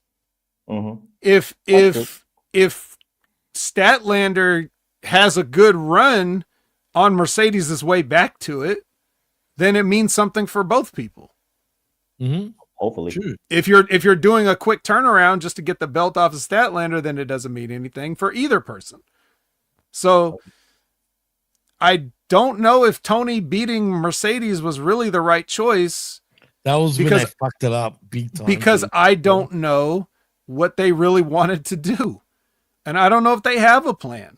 So we could speculate about it, and nobody's really wrong because there's many, what is the 1,001 ways to skin a cat? Right. But I just don't even know if we're dealing with cats or animals at all at this point. We don't know what we're looking at. So, well, a bunch of skunks actually, Vet. That's what it is. Sometimes. Well, the Dark Order for certain. Yeah, 100%. They stunk the place out. So Eddie Kingston does a sort of like, it's a promo, but it's also kind of like vignette. It's got like the music in the background. He's telling Samoa Joe, do it the right way. He's like pleading with Samoa Joe to not be a thug, I guess. I do it now. Yeah. All right. Next, is it? the Dark Sisters, aka the Sisters the of Sin. Triangle of Madness. Yeah. They say it in their zombie Sisters of Sin, come for the win. Sisters of Sin for the win. Yeah. Yeah, they're coming for the win against extras because they just beat up a bunch of women in the locker room that I've never seen before. So there you go. I have no idea who the fuck they are. Nobody does. Ricochet versus Ace Austin. It's Ace Austin that will be his charitable opponent for the national title defense for Ricochet. I just find it funny that they said, well, I think who's it, Ian Riccaboni or Tony? I forget who said it, but like Ricochet defended the AEW National Championship out of AEW, but it was Ring of Honor. Come on, let's be real. You defended it within the bubble of AEW, and then you're trying to say it's a different organization. No, it's not. I mean, to me though, Ring of Honor doesn't even exist anymore. So it doesn't even feel like the old Ring of Honor. It was just funny for them to say that. Well, he defended it out of the AEW bubble, and now he's in the AEW bubble, giving the charity work to Ace Austin. I feel bad for Ace Austin, man. They brought him in to be a nobody. The whole players are not there, Jimmy. We have to wait until the whole players of the Bang Bang Gang are back. Is he going to be part of the Bang Bang Gang though? Even though he technically is, like, you know, I don't. Again, I'm going with hopefully that Tony Khan knows what he's doing. Right? Logic. Yeah, the logic again. But we have to wait for the whole players to come back. Yeah, don't get your hopes up. That's all I'm saying. I'm not. Well, Ricochet won. So this is just in case anybody wondered. But FTR comes out and they attack Ace Austin afterwards because, you know, he is in the Bang Bang Club. And then the Bang Bang Club come out to make the save on their partner. So there you go. Storytelling. And finally, the last piece of storytelling of the night is a Blue League match with Jon Moxley versus Konosuke Takeshita. Interesting. And Jon Moxley loses again. And what happens at the end of the match, though, Vet? Again, all his peeps come out to check on him. No sign of any sort of dissension again. I guess they really are a tight-knit group. And Okada, I think, was looking in the back, watching this match, too. So he was scouting the talent and shit like that. But like I said, if you compare the Claudio match to this match, Takeshita did psychologically what Claudio wasn't going to do because he loved, that's his brother in arms. Takeshita went for the ankle, the ankle spots and stuff like that. So, that shows that there's more respect for Jon Moxley as the leader of the Death Riders. Not that I want to beat him up because, it's becoming a cult. It's giving me cult feels now for some reason. Like, now. No, I know. It's always been sort of cultish, but now in particular, it's because they're all rallying behind him weirdly. Like, no, it's not a question of if, it's just a question of when. Maybe the tournament is like it's an illusion, Jimmy, right? They're all gonna fight each other. Whoever wins, whatever. But then after the tournament is over, then if they do, or when they do beat the shit out of him, everybody's gonna be like, you see, we saw this coming. Like, no, I know it was coming. I just wanted to see it play out on TV that it was coming. And nobody can give me concrete evidence, video evidence of it playing out on TV. It has not played out on TV. Good example. Remember Danielson, when they kicked out Danielson? Did we see that coming, really? Not to assess, but we kind of knew that Danielson was getting injured, so they had to write him off. Right, but there was no real sign that there was any dissension towards him, though. Until they just did it. They put a bag over his head, and that was it. Like, right. And I feel like that's what they're going to do again. Something like that where they show no hints. It's just going to happen, and we're going to be like, oh, my God. Like, all the sickos are going to be like that anyway. That's what I'd rather somebody put a bag over Renee's head, so this way Jon Moxley is so weak, or her head in a fish tank. Make it more. Give me that visual. Put her head in the fish tank. Give me that visual, so this way Jon Moxley could look weak, could look like, oh my God, begging, like crying, he's begging. Yes, because the best way to hurt him, as Vet said weeks ago, because I'm going to give Vet all the props, is to play the wife game. Play the wife card. That's the easy way, right? You don't have to. The logical way too. Because punishing Moxley physically doesn't do shit. Because he loves to get punished. He loves to bleed. Right. But to make him cry on TV, play the wife card. fish tank her head right there, and him crying would be great acting. I can picture the fish tank not getting stuck on her head for some reason. But anyway, that would be television. But I don't see him going that deep or that far. No. They just won't. No, what we should really have is we should have a support group for the spouses of Death Riders, where Roderick Strong and Renee can like get together and have meetings, you know, like I can't believe what so-and-so did this week. Like just because we just had no acknowledgement whatsoever of any of this stuff. And it's very incongruous what's happening. You know, the only thing we even had was like when, didn't Marina like grab, Roderick Strong's leg one time when he was running the ropes or some shit like that. Like, yeah, but then they were smiling at each other, like almost like they're gonna kiss each other and shit, like making it obvious. They had a stare down, but Marina did not smile, but they did have the stare down too. Yeah, she had the love eyes, right? Which though, is like, you know what I mean? it's just so dumb. They make it a point to let people know, you know, anybody that's like, you know, what people have going on in their personal lives sometimes. And then they don't do anything with it, which is just a very simple way to eat up some TV time with a story that's not a wrestling match. And then it makes things more interesting if you have to play off it, but they're not interested in doing interesting. So that's a good one, actually. Yeah. That's a good t-shirt. AEW. It's not interested. They're not interested in doing interesting. Dude, one of the reasons, that's a great shirt. You know, I've said it before, but one of the reasons that I'm sitting here now is because I realized the moment I realized that people were not interested in ideas.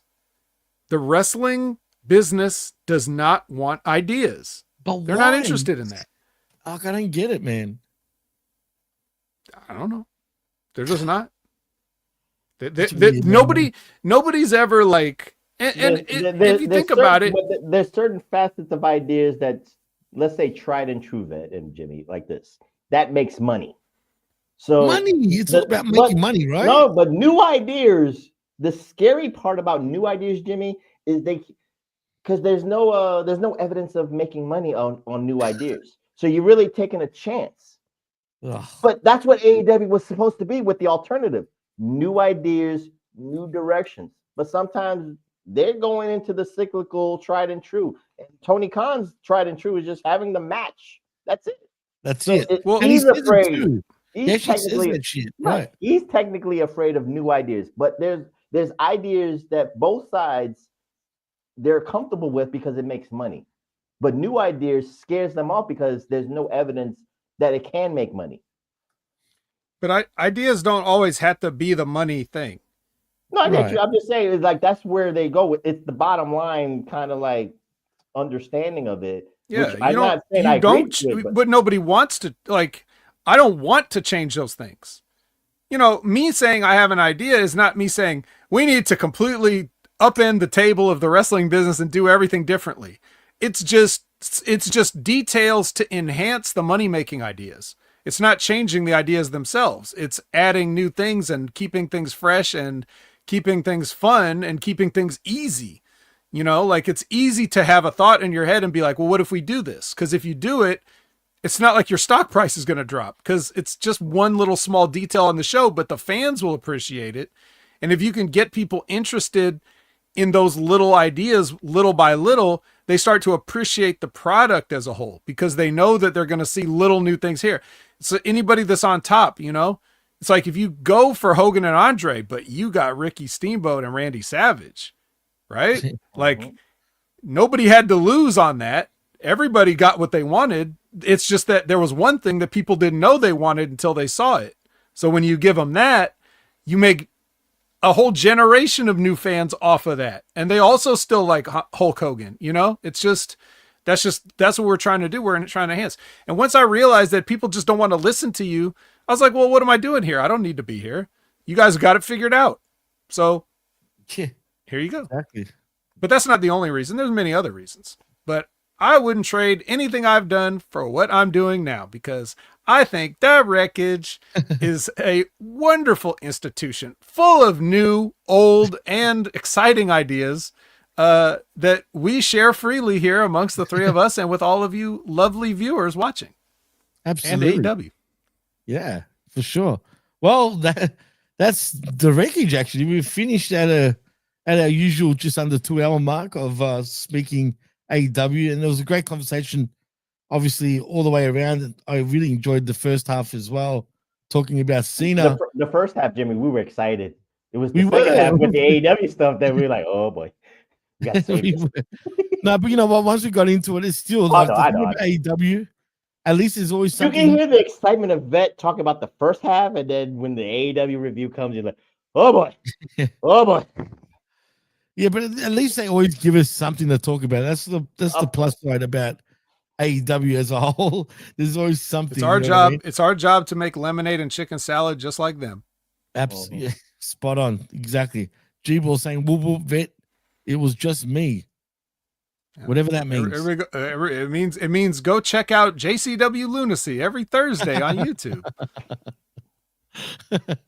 Anyway, guys, well, since it's the end of the show, Vet, are you jumping on the Twitch? And if you are, what are you playing, man? Oh, well, I will be, and I'll probably be checking out the last day of the Marvel Tokon Fighting Souls closed beta. So I'll be playing that for a little bit. And then everybody else, if you're not into that, you can follow me at Opinion Haver on all your favorite social media platforms. You could check out I popped in and did a run-in with Jimmy and RBV on the Smack Attack last night as we record this. So we talked about a couple fun things there for a few minutes, and then of course they did the rest of the show. I did a watch along with of SmackDown with Brandon, who I will be doing the Impact Attack with on Monday night at 6:30 p.m. Pacific, 9:30 p.m. Eastern. We're going to be talking about TNA Impact. We're also going to be talking about Final Resolution, I guess. I'm going to have to watch that. Not really looking forward to it, but I'm going to do it because that's the kind of guy I am. And then, of course, on Wednesday at 8 a.m. Pacific, 11 a.m. Eastern, we'll be talking about NXT Deadline along with the newest episode of NXT with Big Ray Hernandez over on the Next Level Wrestling Review. So please join us there if you like to see the TNA NXT partnership and where that story's going. Spoiler alert, nowhere. And then of course check out Wrestling with Rip Rogers every Friday for a live show where you can ask Rip Rogers a question. Check out Stevie Richards' show every Friday. It's a recorded show where you could still ask Stevie Richards a question because sometimes they do fan question episodes. And check out Limpin' Ain't Easy with Timmy Baltimore, where he does an interview with an interesting person in the wrestling business. That's all I got. Yeah, nice.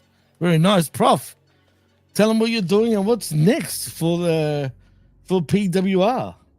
Well, follow the link on the bottom right there, youtube.com/Pro Wrestling Reflection. And we just dropped an episode this weekend, Tommy and I. So subscribe to the Pro Wrestling Reflection with myself and the Tommy one that we just talked about. We just did a rivalry celebration where we talked about Dusty Rhodes versus the Four Horsemen. So good episode, good conversation, just reminiscing back on great storytelling of how Dusty Rhodes and Four Horsemen had a rivalry going on for almost a decade long. Can't happen now in today's day and age of wrestling right now between WWE and AEW. But we talk about Dusty Rhodes and all the parts that played. Ric Flair, Arn Anderson, Tully Blanchard, Ole Anderson, Lex Luger, Barry Windham, and James J. Dillon. Fun conversation. Follow me on the Twitter at PWSOPRF, guys. Thank you. Nice. And as far as I go, tune into I Like a Raw every Tuesday at 10 a.m. Eastern. It's with myself and Big Ray Hernandez. And it could be, the Ben could jump in like he usually does on I Like a Raw. I mean, MSG could be on. You just never know. You just got to tune in to see who does jump in. But till then, Tuesdays, 10 a.m. every week. And also, of course, the Smack Attack, as the vet alluded to, where you jumped on for the first time in a long time on the Smack Attack. We had a great conversation about all sorts of stuff. And of course, me and RBV did speak about SmackDown. Boy, has that show really stunk up the neighborhood these days. But hey, at least we got a good main event, I guess. So go check that out. And also, like as per usual, that Wreckage every week between right here at 11 a.m. Sunday mornings with the three of us.